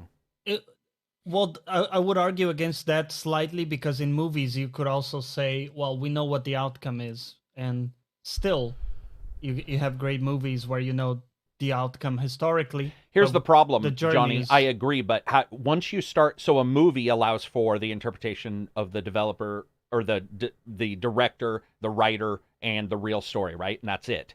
What we're saying with a game is all that plus a random person who can change things that once you start taking a real person's story anyway, you probably already know those things. So yeah, I get that at the end, you know this character may die or whatever, but how many of these discussions, blah, blah, blah, are going to happen where you're like, we didn't know what this person said at this time, or what? There's just too much. It just doesn't make a lot of sense. I mean, you get a Fair couple, enough. but usually what they do is they'll say it's loosely based on. And again, I bet you, I'm just guessing that the estate would say no. I'm just guessing. But I would assume if the estate being whoever owns that name, I would assume they're like, they wouldn't want a part of it. Because here's the thing.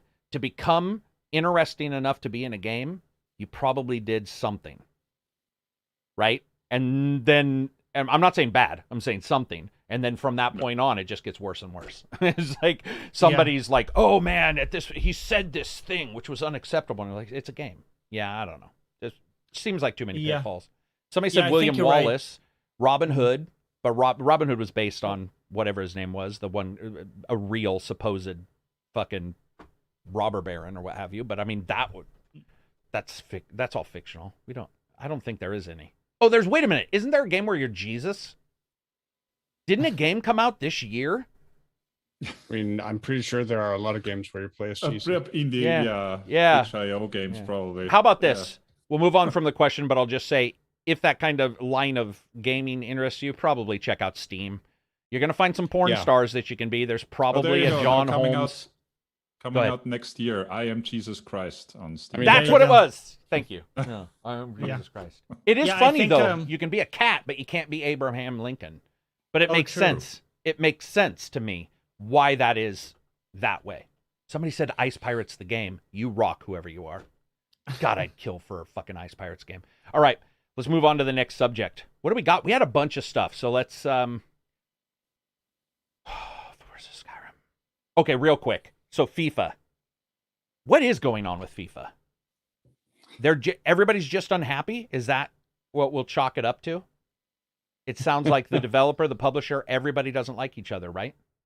Is that pretty much? Well, I mean, from what I understand, still from what we talked about, like EA and FIFA could not come to terms on the licensing deal going forward, so they basically split. And FIFA basically said, "Well, if that's how it's going to be, then we're going to take our ball and go home, and we're just going to do our own thing then." And so. What that thing is still has yet to sort of materialize. Apparently, as you talked about before the podcast, there are rumors that thing may or may not involve 2K, like giving the license to 2K, maybe. Yeah. I said Take-Two, didn't I? I did in the tweet. Damn it, I meant 2K. So I mean, same thing. Yeah. Just joking. So it's funny in a way because I don't have any sympathy for either EA or FIFA particularly. Yeah, it's like two bullies fighting, right, Silver? You're just let them fight, man. It's like the Epic Apple lawsuit. And the idea, and particularly the idea of FIFA basically saying, well, we're just going to make our own game then, is incredibly funny to me. Like the hubris of that, of saying, no, we'll just do it. That's how little they expect it to be difficult. We'll just make our own. It's like, I don't like flying. I'm just not going to make my own airplane. Yeah. And certainly people aren't going to trust me to fly it. But whatever. Yeah, that is true. And we're going to be able to like market and sell it because certainly FIFA is not like a controversial brand in any way. It's going to, you know what? That's a good point. It is. It's two bullies, isn't it? Like I mean, I get that it's a big deal because there's a couple people, 2, maybe 3 at most, who like soccer. But why? Wow.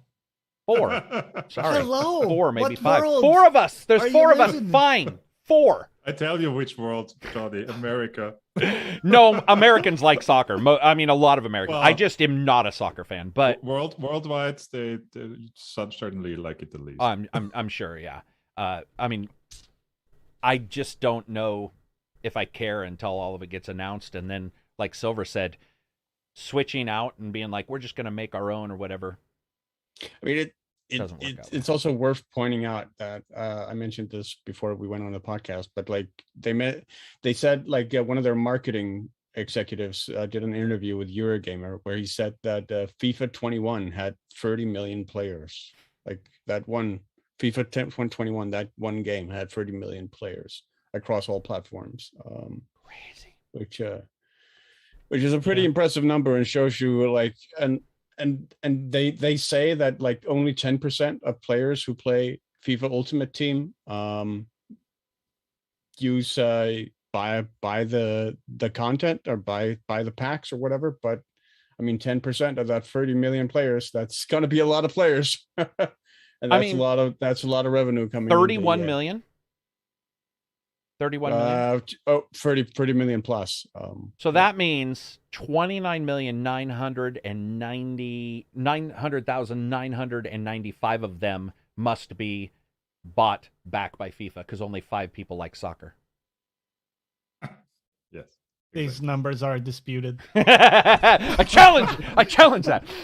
Yeah, I don't know, man.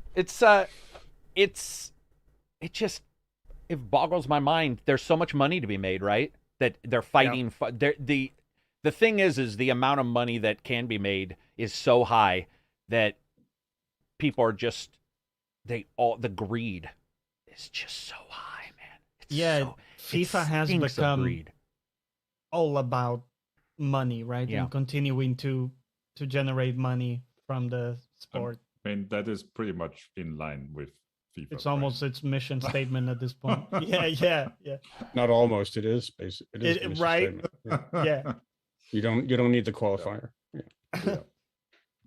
I mean, it's as a sport, it's gonna have somebody who wants to make the game, right? Because Pez dispenser, whatever, PES, they're a soccer game, right? Aren't they soccer? God. Yes. You guys call it Pez dispensers as well? That's so funny. I think everybody does, technically, as a joke at least. But I've never heard that before. But yeah, so yeah, that, I mean, you've got other developers who are going to want in, right? There's somebody's going to want in. So their idea of we'll just make one, yes, it is possible. But then you have years of waiting, and obviously we've had bad sports games, which is weird too. I do want to remind people this is how hard games are to make. Football, soccer, UFC, basketball, baseball, been around forever. People still fuck up making them. Is that not weird when you think about it? Like, that's how difficult games are. It's not like Elden Ring, who's like, we're going to take Dark Souls and mix all this shit together and see if it works. Motherfuckers, so the soccer ball being kicked has been the same. I mean, obviously people have got more talented, or more athletic, or there's been, crazier shit gone on. But it's been the same sport, and we've had shitty games. That's how difficult games are to make. Bye, Silver. This poor dude. Bye. Yeah.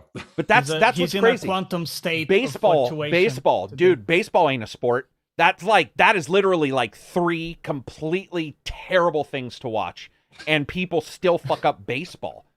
I mean, dude, I'm sorry, baseball. I did watch one game. Oh, dude, why that is terrible. But regardless, I'm just taking the piss when I talk about that. But those have been gone on for years. We're at 21 of the numbered ones. Well, we're prior to that even, and we still we're on to 22 now. We're 22, and they still can't always get it right.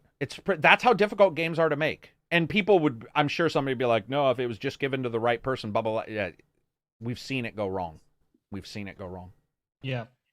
Speaking of Chinese, I'm about to order some pho in a min. I actually got Chinese as well yesterday. What did I get? I got chow mein, and I got the old American, fried egg roll. The ones that are like, just like a Tootsie Pop with just shit shoved in the middle. Can't wait to eat that. And I also got some cheesecake. Has nothing to do with Chinese food. But whenever I order online, I see that. That's one set. Yeah, it was like deli, and I'm like, hey man, some Chinese food sounds good. And then there was raspberry lemon cake and cheesecake, and I got those as well. Let's see. What else about FIFA and all that? Is there a team that would be primed to take on a sports game like that? I don't think there is. I think you have to make your own dev, right? Yeah. You would have to set it up, I think. Around it. Yeah, you'd have to go and find people who were even good at those mechanics. Maybe FIFA could set up a studio and then poach people from EA. But yeah. Can someone make like a new football game?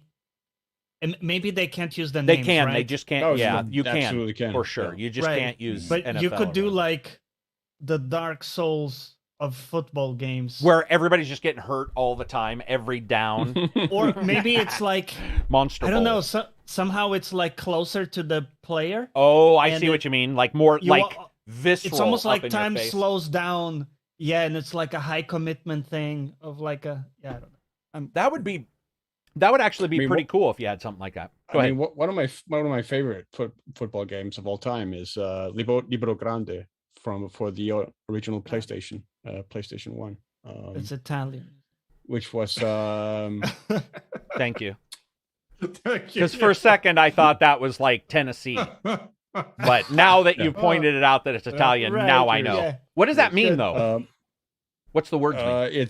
it's a reference to position on the football field, a libero, Gotcha. basically a player who's basically free to move around the pitch, and yeah, a great player in that position. You guys ever But played it cricket? basically- Oh, sorry. Go ahead. Continue. It I didn't basically know you cast you as a single player on the team. It was the first like football game that ever did that, which was really like mind blowing to me at that point, because every other football game had basically cast you the entire team, where Yeah. you switched between different players. Right. But here you were only controlling one player, and the AI was controlling every other player on the pitch. So like you could pass the ball to the AI, and then you would have to rely on the AI to be able to score, which could be frustrating. Or you would have to rely on the AI passing the ball to you so you could score. But that was Oh, he froze. And gone. He We're finished losing at him. the best part though, because well, there's no best part to this conversation. There's It's nothing actually else to fun. add. Bible horror and then- and FPS it's not- soccer. That's a good one. What else do we got, Johnny? No, let's move on from there. Let's not do questions. Sorry, I almost went to questions. I have more We're stuff to done. discuss. Yeah. No. No. Forever. We're done. We're out. We're not going to talk about this ever again. Looking at our list of stuff, because we did have a lot of things. I want to make sure I cover them all. Real quick. Silver had something from BioWare, committed to continue Yeah, committed Old to- Republic. Old Republic. So what did we see for that? Just that they're stating that they're going to continue to do content, Silver, for Star Wars? yeah. Okay. Yeah. Okay. Well, I like and, it. And they have plans for ongoing story arcs and whatnot, including with Darth Malchus. oh, really? Are they covering him? Yep. Oh. Yep. Dude, I dig that game. I think it's actually a fine MMO. I enjoy it, and so all the power to them. I mean, it's not stopping. Obviously, it's not stopping other Star Wars games from being made. No. And people are people. Well, I don't know if people are loving it, but I love it, and a lot of people I know Same. like it. And I just wish I could play it, because still EA's emails do not reach me. oh wait, are you Alright. talking about a spam thing where you like ask it to, like, if you try to ask it to allow you to sign in, you never get that email? Yeah. Yes. The verification email Yes. never arrives. Yeah. I actually ended up having to talk to a PR dev or a PR person from there to get mine fixed. I have the exact same issue where I'll hit that. It'll be like, send an email to blah, blah, blah. It's not in spam. Yeah. It's okay. Interesting. I thought I was the only one who had that. Well, it's Nope, good I've to had know it we're for, both like, in hell. 4 years now. Yeah. Let's see. What else did we got? Oh, speaking of Star Wars, do you guys return to it? Because I do. Do you guys return to the Star The Wars MMO? Yeah. No, I've never played I would it love to. actually. Oh, It is on my Johnny, bucket man, list So to play, it's dude. very worthwhile. It's not the best thing in the world, but if you like Final Fantasy, you're still accustomed to the Yes. slightly older style of MMO with Yeah. more bars and Yeah. stuff. I think you would like it, man. There is some, And it's much heavier on the story. and it's not Final Fantasy bullshit cat stories and stupid stuff. It's How real dare you? story. Hey, I don't let care. Me have, No. let me have my cat There's girls no and win, bunny girls. dude. There are no it's- chocobos. Yeah. It's it's really good, man. It's like surprisingly good when it comes to an MMO and a story. It's just Okay. it's really solid, and like I do think that you at least should check it. Maybe check one plot line out because, you know, each class has their full 16-hour. I think one time I downloaded the game movie where you get every cutscene and somebody tries to put it, and I think one of them was like 20 hours. It's ridiculous. Like, there's a lot of story in those. I mean, what I really, really like about that game as an MMO is that it allows you to stay with the equipment that you like generally, because most of the equipment in that game is moddable. So the stats aren't really determined by the weapon itself. They're determined by the mods that you put in the game. And it wasn't like that originally, Silver. Remember? Originally, it was a typical MMO. You know, I think that patched many years later, didn't it? No. That was in at launch. Are you sure? Yeah, absolutely. Like, yeah, you just said absolutely, like you betting your life on it. Right. Yes. Yeah, that was very certain. Because the first campaign I did was as a Jedi Knight, and I stayed with my starting lightsaber throughout that entire game. Yeah, it's because very your good. lightsaber basically was the stats on your lightsaber were entirely determined by the mods you slotted into it. So as you leveled up, you only really updated the mods and slotted them in, but you kept the look of the original lightsaber. It's very cool. It's just well worth checking out. Very much so. What other subjects we got? Well, Lost Ark. I think it's Lost Ark 2, isn't it? It got a beta yesterday where people started to play. It made a big hubbub on Twitch. Lots of people playing it and stuff. And I just wanted to give a couple words on it because it's actually a decent game in the spirit of Diablo, but this is up to 4-player co-op online, so almost trying to go towards an MMO Diablo direction. It looked pretty good and graphically. It has good bones. It's very visually pleasing, like good particles and stuff. It has several different classes, and actually all of them seem interesting. And then each class has subclasses too that you can specialize into that play very differently. So it's not just, flavor A or B of the same shit. And I can actually recommend people check it out if they like that type of game. Just a couple of heads up, the monetization will be very aggressive. It's a Korean game. Also, all character models, especially for females, are of course heavily sexualized. Whether that's a good or a bad thing, I'll leave that up to you, but just so you know. And the other thing is, don't expect something like a big passive skill tree like PoE, something deep like that. It's much more about your active skills that you can get. It seems like it. And I found the menus to not be intuitive at all and quite problematic. So hopefully they can work those things. Free to play, you said? And it is free to play, but very much in the spirit of pay to win. But it looks like you can definitely get a solid few hours of enjoyment from it without paying anything, and then decide whether you want to invest something into it or continue. Dude, I'm cool. I think I've always told people, like, if there's a free-to-play MMO and you only get a couple hours out of it, but it's a free-to-play MMO, what's wrong with like that? To me, is like new experience. You get to sit down and play a game. We've all watched a TV show that's not the greatest, but you sort of enjoy. You're just hanging out. There's nothing wrong with that, man. Not as you would say, not every chick has to be your wife eventually, right? You can. I don't remember saying that, but I'm going to take it. Just seems like something you would say. Yeah, exactly. I knew that's what you were going to say because I was like, that doesn't sound like my wording. That motherfucker's lying, but whatever. It's cool. It's cool. You just made me look bad in front of chat. I can do that myself. I don't need your help making me look bad. I'm just joking. It's fine. I think that's awesome. It looks good graphically, dude. Like I just saw a trailer last night, I believe. Probably my first trailer, because any game Lucitan talks about in the Discord, I immediately tune out. Discard.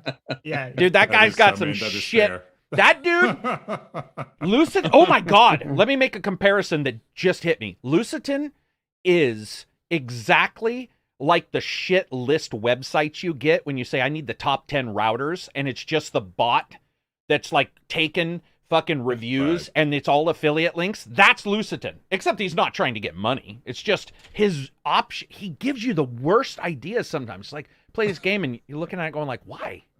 The game's like shit. I love you, Lucitan. I'm just kidding, man. You're a good guy. That game, also, I think you're right. Don't compare it, though, to Path of Exile either, because Path of Exile didn't have all the shit it has when it launched. Yeah, it's a different sort of style. Warframe isn't even the same game, from what I understand. Oh, Warframe's like a hello. Apparently not. Hey, what's up, WC? Thanks for the super chat. Sup, everybody. Sup back. Yeah, so it's right. I mean, that game changed for the better, from what I understand. Like Warframe. Warframe did really well. Yeah. Well, I've done Neverwinter, another free game, some high monetization on it, and I enjoy it. Right. So.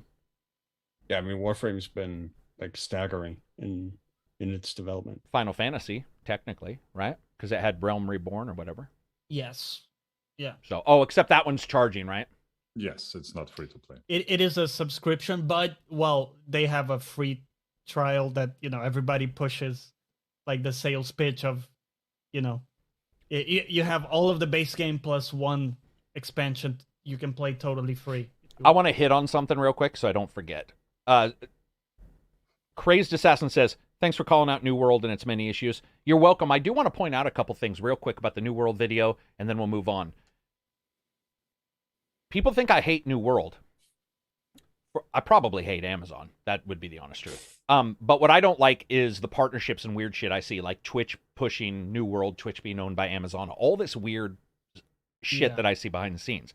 And that's why I brought up sponsorships in the video. So people are saying, they've patched a lot of those issues you talked about. You should do a retraction video. And I'm like, no, because a retraction video is different than a video stating things have been patched. Right. Those occurred. Yes. So Square said, we listen to gamers. Square put in monetization. Square said later, we listened to gamers and removed them. I'm not going to do a retraction video from a podcast where we were bitching about the first one. But I will say this. Some of the issues that we brought up were what people thought at the time turned out to not be true on how they were occurring, but they were still occurring. And I want to remind people, because I got some people who were mad who were like, Amazon said it wasn't client-based. I'm like, HTML could still be activated. People were still doing the thing. So it's like, that's awesome. That's 1 thing out of 10. You're going to have to deal with it. You're going to have to deal with your MMO made by 2 of the largest companies in the world, Twitch being one of the worst you will ever experience, Amazon being one of the worst you'll ever experience, having some shit stuff going on. That doesn't mean the devs are bad. I mean, I did diss on whoever did the QA on that, because that's pretty fucking... I mean, I don't know. You guys know this more than me, but the idea that chat let you do HTML and... there was some... I mean, everybody I talked to, because I did talk to developers, and they were like, what the fuck? That's impossible. And I'm like, no, it's happening. And they're like, that's insane. I mean, you would like to think it's impossible. I don't think that part is that super shocking. Super shocking. What is super shocking that it's not a fix that they just pushed out in 5 minutes. That has to be a hot fix, like the moment they know of it. Gotcha. Well, that's why you guys are here. Like, everybody's got a little bit to offer to the podcast, so... That was your little bit. Never talk again. Because as soon as you see that once, you know you're done. You're done. Reg missed it. Sorry. Reg missed me dissing on you guys. What were you going to say, Reg? No, I just chose to ignore it. No, I was going to say, as soon as you see that issue and see what's happening, you immediately know what's going on. And you supposedly, as a developer there, would have to know what file you go to, insert that 1 line of code you need to parse that HTML to make it, to render it unrenderable, and that's it. And that's it. I don't know how that is more effort than that. Yeah. No idea. Yeah. And I mean, they've got some issues. The thing is I've heard other people say the same thing, and it's always been, I think, even though we joke, most of the time we're joking, me probably less than these guys, but when I joke about wanting to see people's tears and stuff like that, most of the time we're joking. You don't want a game to be bad. But at the same time, if a game has something really fucking stupid in it, and it could cause some weird things, like causing other people's PCs to crash, that's impacting somebody else's stuff. I am going to bitch about that. Because in the end, you want somebody to fix it so that they can play the game that they were there wanting to play in the first place. You can't crash my fucking PC if I didn't want to play the game, install it, and log in. So it's weirdly like defensive of people to bitch. I get that people want the right information for sure, but don't defend them. That person wanted to play, somebody was able to crash their system. That company needs to fix their shit. Well, ASAP. Not only that, but how often have we seen systems get hacked via just web pages? Yeah, true. How often have we seen consoles get rooted via web exploits? Rooted by one little thing. Depending on what engine they're using for the HTML, it's very plausible that anyone who would figure out those exploits could do way worse than just crashing your PC. So at the very end of the video, I stated that, but I waited till the end. My hope was that the people who listened were fans and wouldn't like get an idea. But at the very end, I said, like, woe is to the people who understand what's going on, because if somebody's nefarious, the shit that they could do, it probably is pretty crazy. Like, and that's me not knowing exactly what you can do in the back end. By the way, there's a lot of people who are always looking at MMOs, any game, and see, like, is there a bug? Not to cause an issue, but they're just looking. They like those kind of things. They like looking at weird stuff that's going on. There's also the dark side out there who finds that stuff out and tries something nefarious. So yes, you want to shore those up, man. And from what I understand, people are liking New World who play it. So I would rather have those people get their shit fixed so they can continue to enjoy it, because they bought it, right? Yeah. Because that one, or is that one free to play? No, it's not even free to play. Yeah. No. So, buy to play. Oh, man. Yeah, man. I don't know. That game, well, whatever. People like it. I don't know how, but people like it. What else do we got? Subject-wise. Well, you had a thing about Hangar 13. Yeah, man. Having a title canceled and 50 million lost. 51, I think. 50 or 51. Yeah, I can't remember which. Game. But it was the game that they were working on for the last 2 years. So this is the people that did Mafia 3 and I think the definitive editions, right? And as somebody else pointed out, hey, man, they lost $51 million and they didn't release a shit game, which is pretty cool. It sucks. And yes, they've got, you know me, I always joke about how much money they have. But we've seen some shit games come out where you're like, how did that come out? Like Dungeons and Dragons, for instance, where you're just like, how is this possible? How did everybody think we should release this? It's rough. Because it'll stay rough too, right? For the most part, people will move on. And so to me, there's something not cool, because people are just going to get mad about that. But there's something, I like it. I don't want those, I hope that Hangar 13, nobody's impacted. They just look at the game. That's not working. Let's move on. What I mean I like that somebody looks at a game and says, guys, let's pull the plug on this relationship. Like, it ain't working. We got to move. We got to do something. Yeah. So it's unfortunate, but obviously not so much. It reminds me of, what's the game everybody thought was good on the Xbox? Absolutely sucked, and it didn't get released. I played the beta of that game. The one with dinosaurs. Yeah, dinosaurs and the kid with the Walkman, or the headphones. Oh, Fuck. I was thinking of that Fable something. Oh, Fable Legends. I'm telling you right now, I can't remember the name of that game. Somebody will mention it in chat. But that game, you do not want released. I see Cyber. I can't remember. But everybody talks about it, and they're like, oh, man, they should have let Platinum, because it was Platinum making it. They're like, they should have allowed them to continue making it. Right. Yeah, Fable Legends was enjoyable but bland. Scalebound. Oh, yes. Mick Fury knew right away. Mike Fury. Scalebound. Fuck. Yeah. Yeah, everybody's Scalebound. You just you got to pass on that one, guys. You guys came out positive on that. It was Avengers basically compared to Guardians of the Galaxy. What else we got? What other topics? I have an indie game of the week. Let's do it. And then after that, Reg will do the free games. Yes. All right. So with the success of Phasmophobia, there's been like a slew of kind of games in the same vein. One of those launched like nearly 2 months ago, which was in early access also, which is Forewarned, and it's actually pretty fleshed out at this point already. It's basically you play as Egyptian tomb robbers. You delve into an Egyptian tomb, you have to steal a treasure, and you have to get out. Well, you basically also have to identify like an Egyptian spirit, mummy, or whatever it is inside the tomb. And then as you steal the treasure, you have to get out as it hunts you and tries to kill you as you try and escape with the treasure. It's quite fun, actually. I recommend people take a look at it. It plays quite differently to Phasmophobia, and it also features a really interesting aspect in that if a player dies, you get the option to either become a friendly ghost and help the other players get to the exit and escape, or an unfriendly ghost and basically help the spirit mummy, evil spirit, kill the other players. So yeah, that's a really fun and interesting aspect to the multiplayer side of the game. And it's going to be really interesting to see how they build on the game from here on out, because there seems to be a really solid skeleton for them to sort of, and framework for them to build from. How much is it? It is $10, like $10-11. Gotcha. I would say.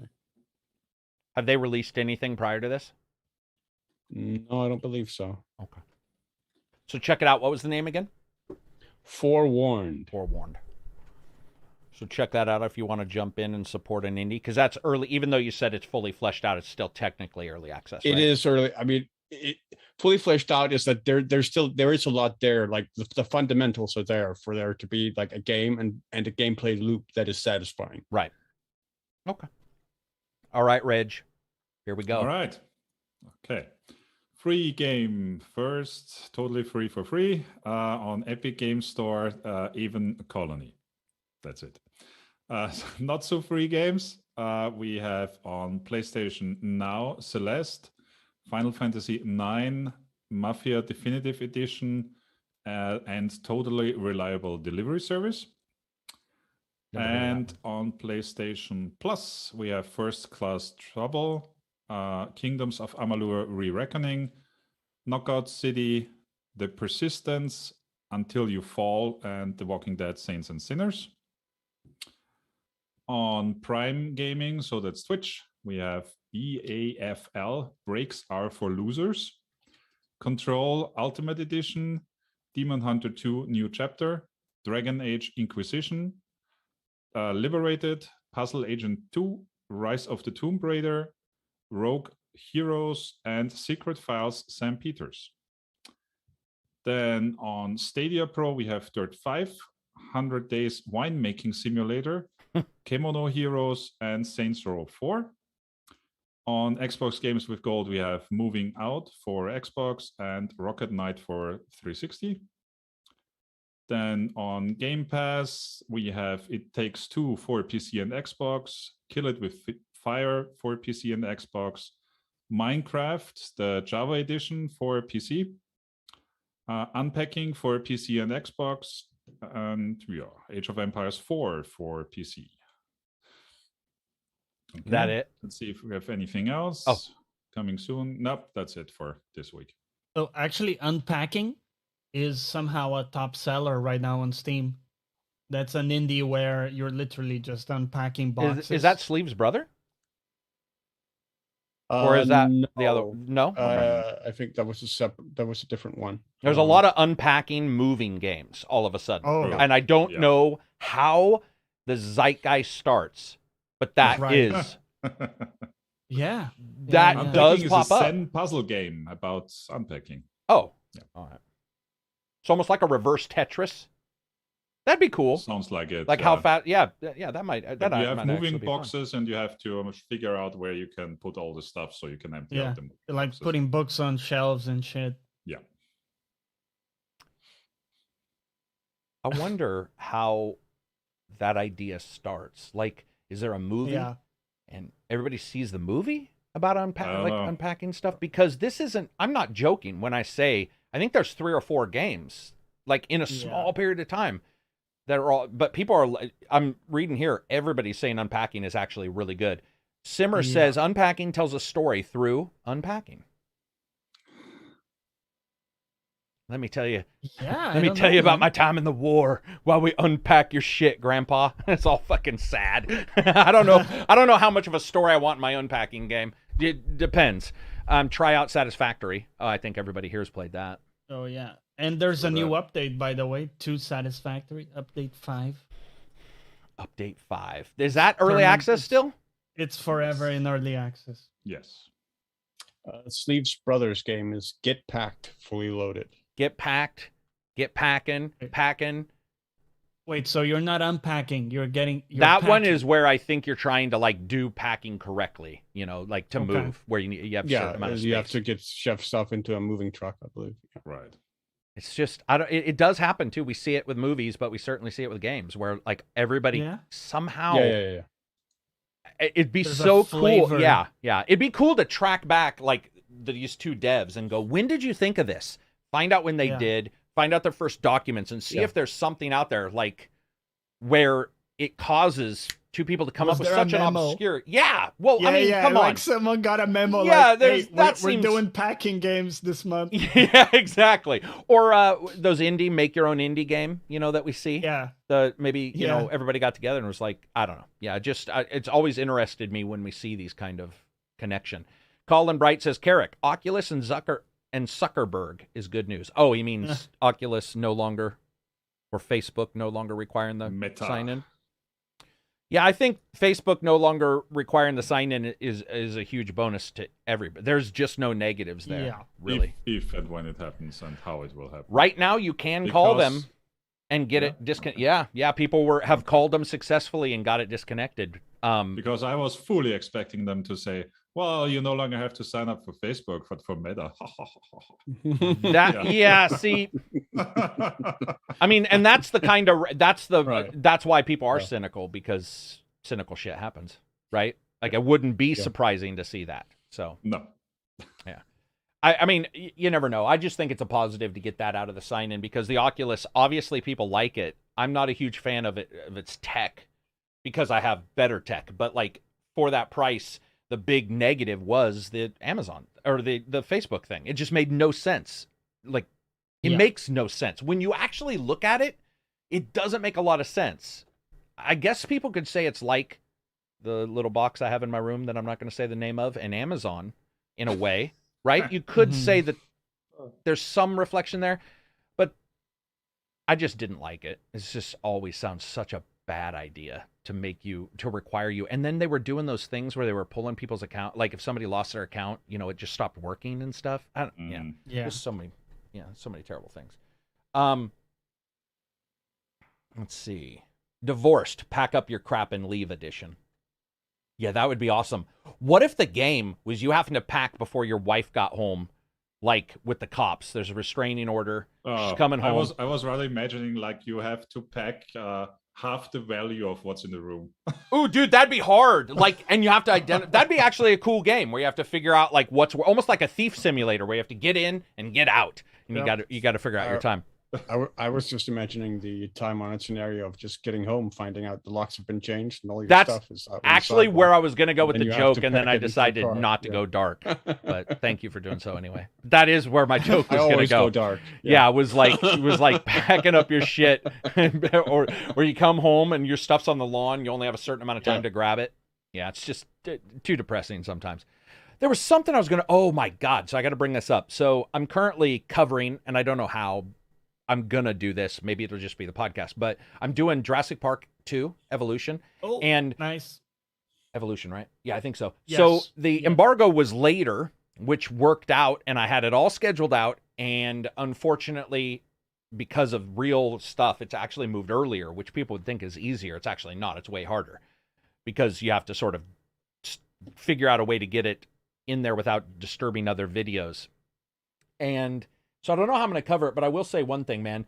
Dude, that game is scenic. Like when you're watching the dinosaurs run around, or you're in a Jeep trying to find some dinosaur to tranquilize, listening to Southern rock, which, by the way, I have no clue why that's what's happening, but it is. It's the worst country. It's like, it's weird. But you're driving around, you're shooting these dinosaurs, taking them home, like building the cages for them. And you actually, it's sort of like Dinosaur Tinder, because it'll be like likes, dislikes, which is weird. The first time I clicked it, I was like, likes, eating other fucking animals, dislikes, sweaters. It's just odd when you see that, when you click each enemy, or when you click each dinosaur.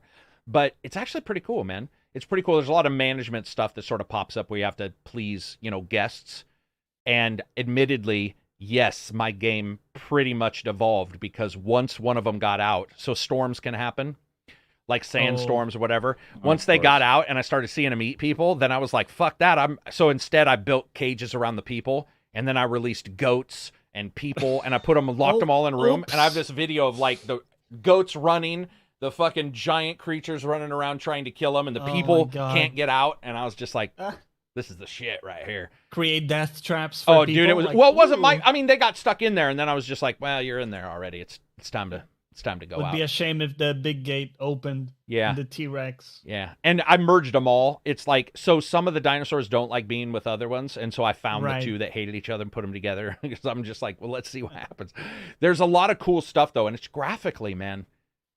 God damn, that game looks good. Like the dinosaurs in it. Well, of course they look better than the movie, the original Jurassic Park, because we're far past that. But it's pretty crazy to be far past that, because that was considered the special effects, darling for years, and a lot of that was physical. It was actual real, not dinosaurs. That'd be awesome. Machinery and stuff. Yeah, real machinery, pretty real crazy. puppetry.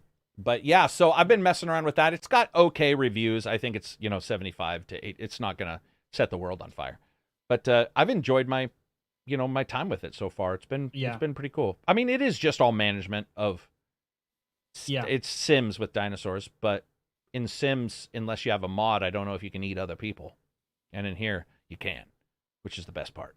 Just watching those guys chase a human around is so funny. But watching them kill, like, goats is rough, because they headbutt goats, flip them in the air, and then grab them in one bite. Dude. Yeah, it's pretty... And I have this one video where it happened without me... It was the first time it ever happened. They, like, scoot into the camera, and it happens right there. And it was like that moment where I was like, oh, that was pretty harsh. Yeah. But, yeah, so that's out soon, I think. I think it's out next week. Yeah, I think so. Yeah. And consoles as well. I don't know if the first one was on consoles. Oh, it was. Was it? Yeah. Yep. I always thought that was a bit dicey, the goat thing, because you're clearly signing up the goats for massive suffering. It's not just a normal quick death. It's like, no, you're going to get bodied and eaten, probably, maybe slowly, whole, or sometimes whole, yeah. Yeah, you will feel the digestive juices flay your face off. You'll be alive for that. Well, you probably would suffocate, but who knows? I don't want to test it. Either prospect is terrifying. Yeah, you can suffocate hearing the gurgle of you passing through their intestines. Just I just squeeze through their sausage tube of a 2021, the goats would need to sign a waiver. Oh, yeah. The equivalent of a waiver. A safety waiver. Put their paw on a piece of It's not a paw. It's... Goats have hooves, you jackass. No, now I love the idea of them having paws, because DNA's already screwed up with the dinosaurs. Might as well just make goats with paws, hands. With like soft paws. They'd be massive too. They would be massive. Those would be some pretty fucking big paws. But no, it'd be a whole cushion. Admittedly, I did think the same thing when they started getting eaten. I was like, imagine your life. You're just raised. You think everything's going pretty okay. People are feeding you. You don't quite know why. And then they release you into what looks like this nice garden environment. And suddenly... It would almost be like a Show of Truman movie from the perspective of the goat. Their whole life growing up happy.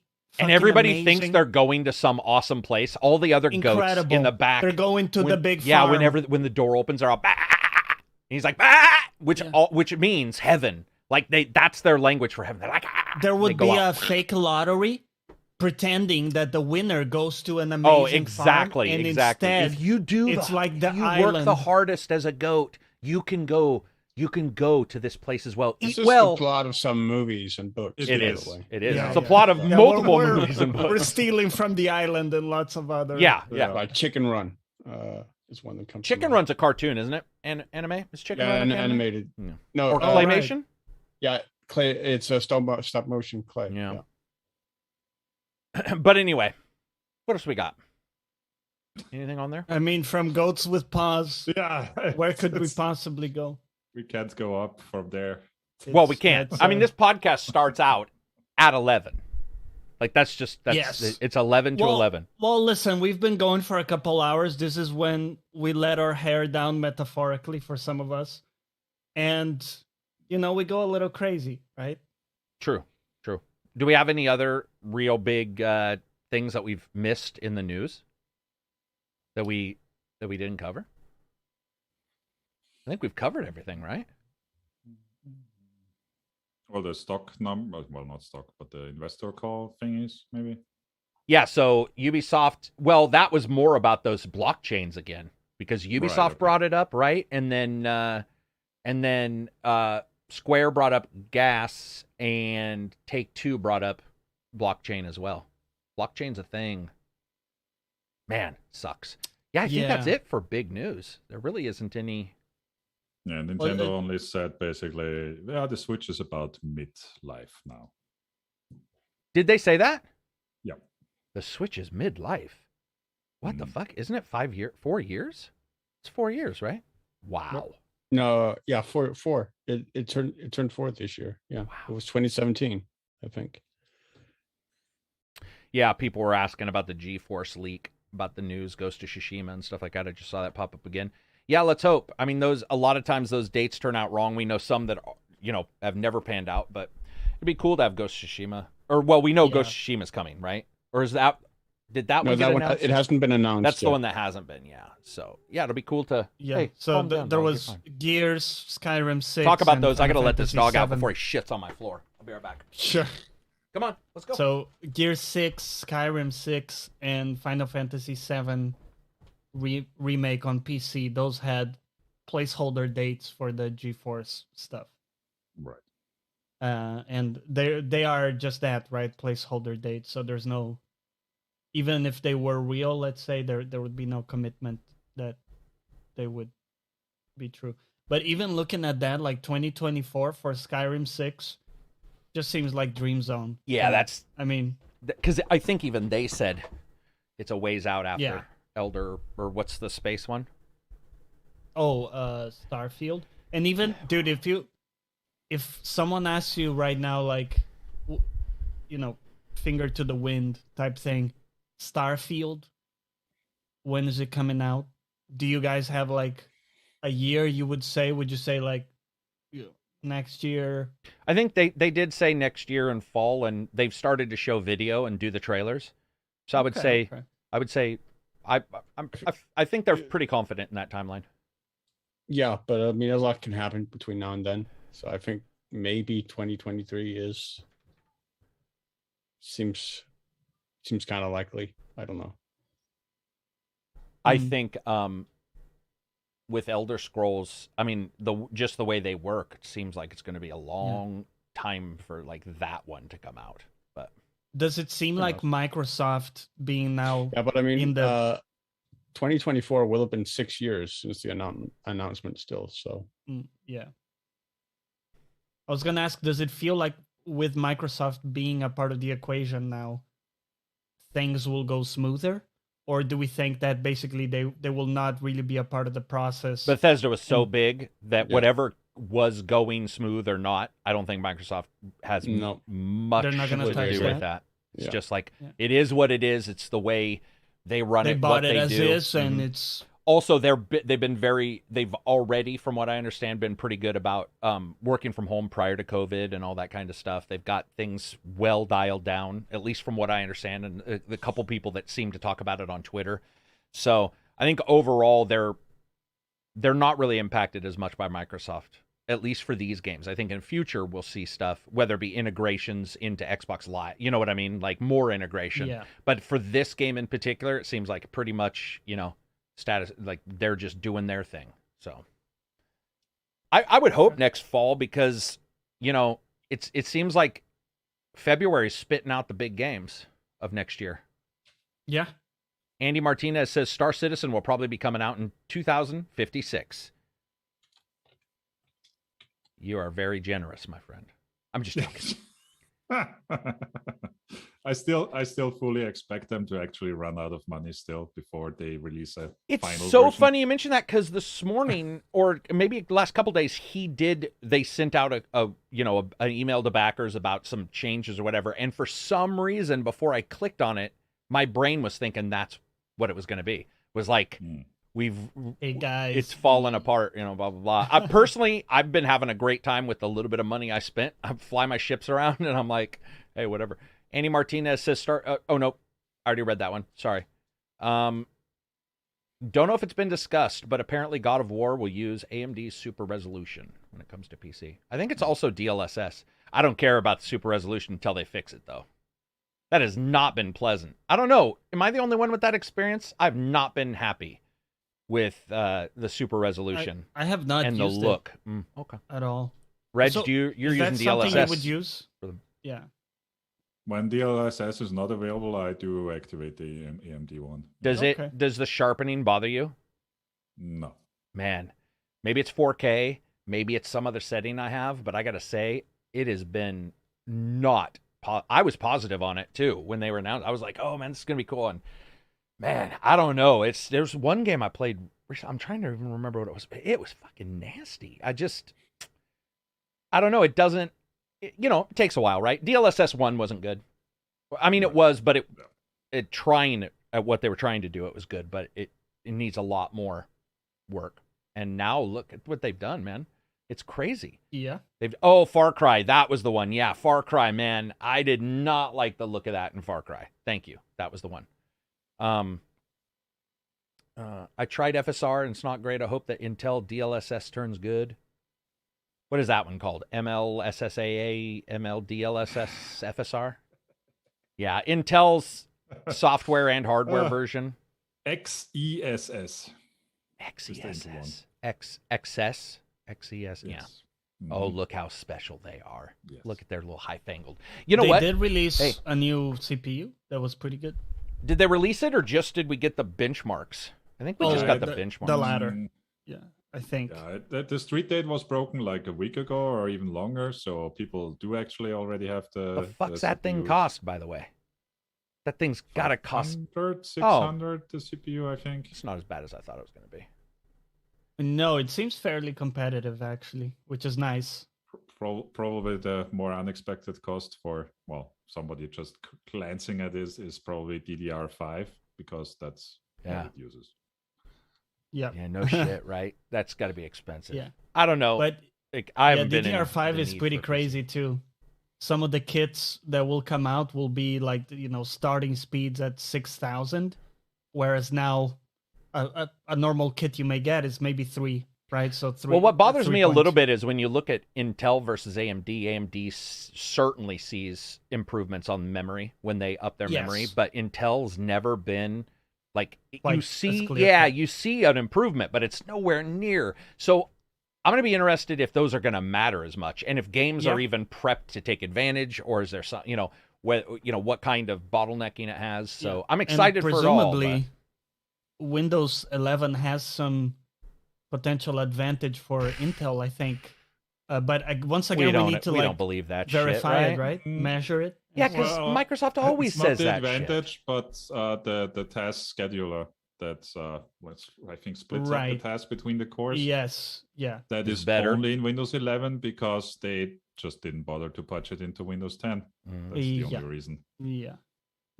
And what are they expecting that task scheduler to just switch tasks faster, or they FPS improvements? The first Intel CPU to have slower and faster cores. Oh, right. Okay. Yeah. What are we talking about? Yeah. Okay. I do remember now. Yeah. That's the main thing. They could min-max more, right? The distribution basically on. Yeah. I mean, guys, 3080s, whatever. We talked about this last time. I can't remember what the highest one is now. Like 3090 Ti, whatever. Fuck. Those things are getting such high frame rates in most games other than 4K. And CPUs aren't the issue. So, to me, this is great. but it's not where my needs are. You know, Yeah. I don't see most normal people wanting that. I mean, or needing it, I guess I would say. In fact, I don't know, Reg, did you run the benchmark on Forza? No, I did not. I did, and it was 0%. It tells you what the bottleneck is, and it was 0% bottleneck by the CPU. So it's just like, Right. we're looking at like, that's probably not an issue for a lot of games. I did limit. Okay, so I have one issue on PC because my monitor is 144.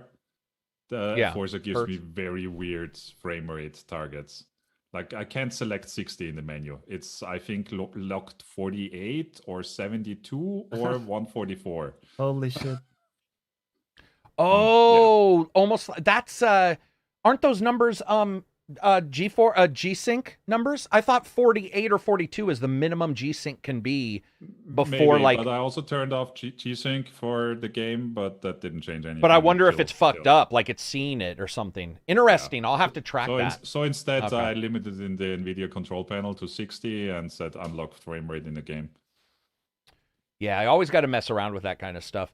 I think that's the cool thing, especially with like PC or PS5 and Xbox, is that for the most part, people can get in and not have to worry about those kind of things. Quality and performance is cool. Hopefully, I don't know. Some people were asking me if I wanted another one, like performance, ray tracing. I'm like, 30 and 60 seem like the biggest jumps. Well, you do have some games that jump to 120, but they usually aren't the greatest looking game in the world.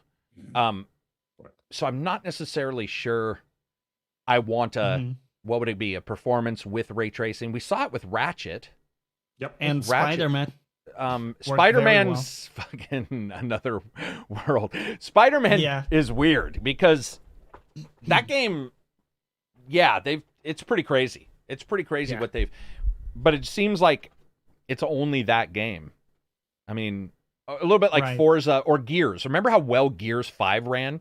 Like I was just like, Black dude, Magic, what the hell? So that's first party, the magic of first party. Carrick, 3090 Ti won't be announced till early next year. Oh, okay. Announced? So wait, what's the highest right now? 3090. Oh, right. Okay. Yeah, I keep bringing up Ti for some reason, just because of Ti is always the. Ti was the. There has been a That's what it is. exactly. Yeah. And what is it? I think 3080 Ti is just the one with slightly more. It has more RAM, and I think it's higher clocked as well, so it's between those two. Yeah, it's fairly close to a 3090. Room, really, between those two. Yeah, exactly. And once you get high, well, other than it's very even a 3080 with a smaller memory, and so it's like, when you start getting to that point, and what's crazy is some 4K games still don't run perfectly stable. It's 4K is such a bitch. Yeah. It's like 4K is that boss that just keeps kicking the shit out of you. You get a better weapon, and you're like, now I'm going to get you, and you think you do, and then low FPS in some corner you take. The latest rumor was that beginning of next year, they will announce a 3090 Ti, which supposedly will use 450 watts just for the GPU. Jesus. Jesus is right. Yeah, I mean, you already see, some pretty heavy loads from what we've got now. So, and they were saying 3 PCI or 3 of the 8-pin connectors for power or something like that. Like I was reading. That is gonna be a chunker of a card, dude. Yeah, that's thick. That's thick. You need all the slots, dude. In my PC, I actually have to use risers now to get the PCI cards out away from this one video card, and it's crazy. We're looking at that now. Like it's nuts. Yeah. We haven't had a stable 4K, and already there's talk of 8K. Well, of course. Yeah.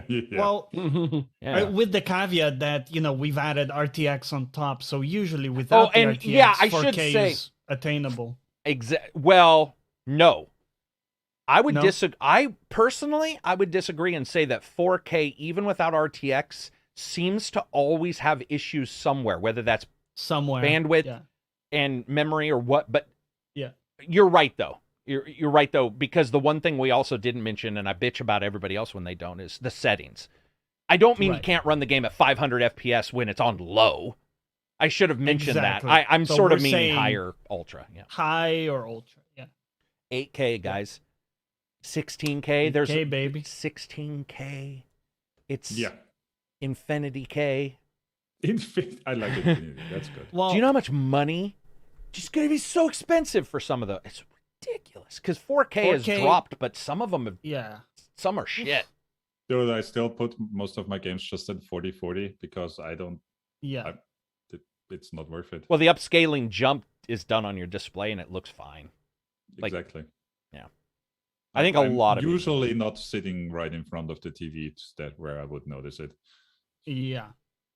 I mean, I think I think that's one of the big positives we're seeing though. DLSS and all these fakery. I'm fine with fakery, man. I don't like DLSS does this a lot, and it pisses me off. The ghosting that DLSS do.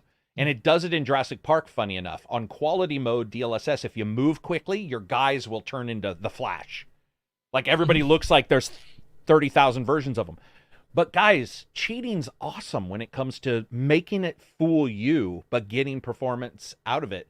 I love this kind of stuff. I think, I know people will be like, I want it to be 4K native because I want to pause my screen and stare at it from 1 foot away. And it's like, well, then you're doing dope. And that's on you. Like, as a player, I don't care. I mean, I care if it's sharp, looks good. I don't want blurry. TAA can do that on its own. You know, you can. Although I mean, I was playing. Nose Guardians touch of the screen. Galaxy. Yeah, basically touching the screen. Yeah, I was just that far away from the TV. Did you notice the upscale on that, or were you doing? No. Okay. Well, that's. I mean, that game looks pretty good though. And that's another thing. Effects matter. I would rather have great effects at 1440p, like stunning effects. You know what I mean? Light beams, Todd rays, all that shit. All of it. Versus 4K. I mean, yeah, you can step up 4K pretty well. Not all TVs, but especially like Quantum does it well. Yes. What annoys me more is that Windows forces you to do it. I know. Like you can't tell Windows to no, send the signal as you render it. Don't upscale. I want my TV to upscale. Yeah, no, mine's not possible. Mine still has the option to pick between GPU upscale and display upscale in the when you hit the display settings, you go into the secondary adjust resolution, and in there is a setting. But I haven't. It always seems to be the exact same, whether I choose GPU or display. So I have a feeling it's not doing anything. But there's multiple settings in NVIDIA panel that don't do anything. Like, what's the other one? Their version of MSAA? What is it? MLAA? You can turn it on, but it only works on like 1% of games. And let's see. Sorry, can't contribute to the PC spec conversation. I know nothing. That's fine. Nothing wrong with that. Nothing wrong with that. I just want to throw out Voice of Cards as a recommendation from Derek. So Voice of Cards I've seen get some pretty like opposite reviews. I read a review today that they did not like it at all. A couple of people on our Discord have not liked it, and then a couple have really liked it, and I know that happens all the time, but it just seemed like the people who didn't like it really didn't. Like they had a lot of gameplay issues. So I don't know. I'll have to check it out. I was watching Matrix 1 last night and looked at my life and I was like, wow, this is crazy. This is the same setup. Now, I don't know if you mean in life, like you're seeing the Matrix stuff. That is it's like, hold up just for a second. That is an odd conversation. Frame rates are more important than anything because no matter the resolution, it's not going to look as crisp and clear without steady frames. I don't know. I don't know if that's true, depending on the frame rate. I'm not 100% sure what you're saying. I played the demo. It was awesome. It's like I live in the Matrix. I'm just reading some of these posts. These people are smoking dope. Yeah. I mean, we could all live in the Matrix and not know, of course. But then... Okay, here, let's go with it. I would still take that. I would too. That's what I was going to say. If I get to, eat my steak tomorrow that I bought and lovingly have prepared. Dude, and when you see they pull Keanu out in number 1 and he's emaciated and he's, remember his fucking shirt? What are you waking up to? Dude, what are you waking? Exactly. Ignorance is bliss. You'll hear about it. You'll hear people, oh man, I wish I hadn't found that Remember the other guy who's telling him like he's masticating a steak very loudly. He's like, I'm that guy. And he's like, I know that this isn't real. The best part of that, too, is you're looking at Trinity and you're like leather pants and you're like, dang. Right. And then Trinity shows up and she's like, hey, teeth all askew and shit. And you're like, send me back. Yeah. Send me back. Send me back. Send me back. Plug Nobody me back showered ever. Like, obviously, how do you shower? Everything's a sewer. Do you dip your body in sewer? Yeah. Like, Nobody has any clothes besides the cloths they use. Yeah. No, Like, I'm firmly, no, man, I'm good. I'm firmly fake. I'm okay with that. Pro Matrix. Anyway, that'd be a good shirt, dude. Firmly That would be a Pro really, Matrix. no, it'd be a cool shirt if it just was Pro Matrix. That's awesome. Yeah. All right. Anyway, that'll be pillars. it. That'll be it for us. If you get a chance, check out the Patreon. I would appreciate it. It definitely helps, especially now. If not, check out the channel. Check out these guys. Johnny, what are you doing tomorrow? Yes. So tomorrow I'm playing more Alan Wake remaster. And I have released a video today about the silent protagonist thing. All right. If people want to check it out and give my channel a shot. Definitely put it in the comments. All right. Yeah, A you can- shameless plug. Yep, Cheers. shameless plug. Shame. What is it if it's not shameless? Unshamed? Shameful. Well, it can't be that either. Self-aware. Self-aware Self-aware plug. Self-aware plug. Acceptable Yeah. plug. Whatever. Acceptable plug sounds hot. I'm just joking. It doesn't at all. It sounds gross. Yeah. I like how you paused for a second. You thought, and you're like, I thought about it. Yeah. I don't think I'm gonna agree on that. Pro Matrix. All right, that'll be it for us. Thank you everybody for showing up, watching the podcast. I hope you guys have an awesome weekend. Hope you guys got at least a couple laughs. Enjoy Forza. If you get Forza, there'll be more reviews coming in the next couple days. That'll be it for us. Peace out.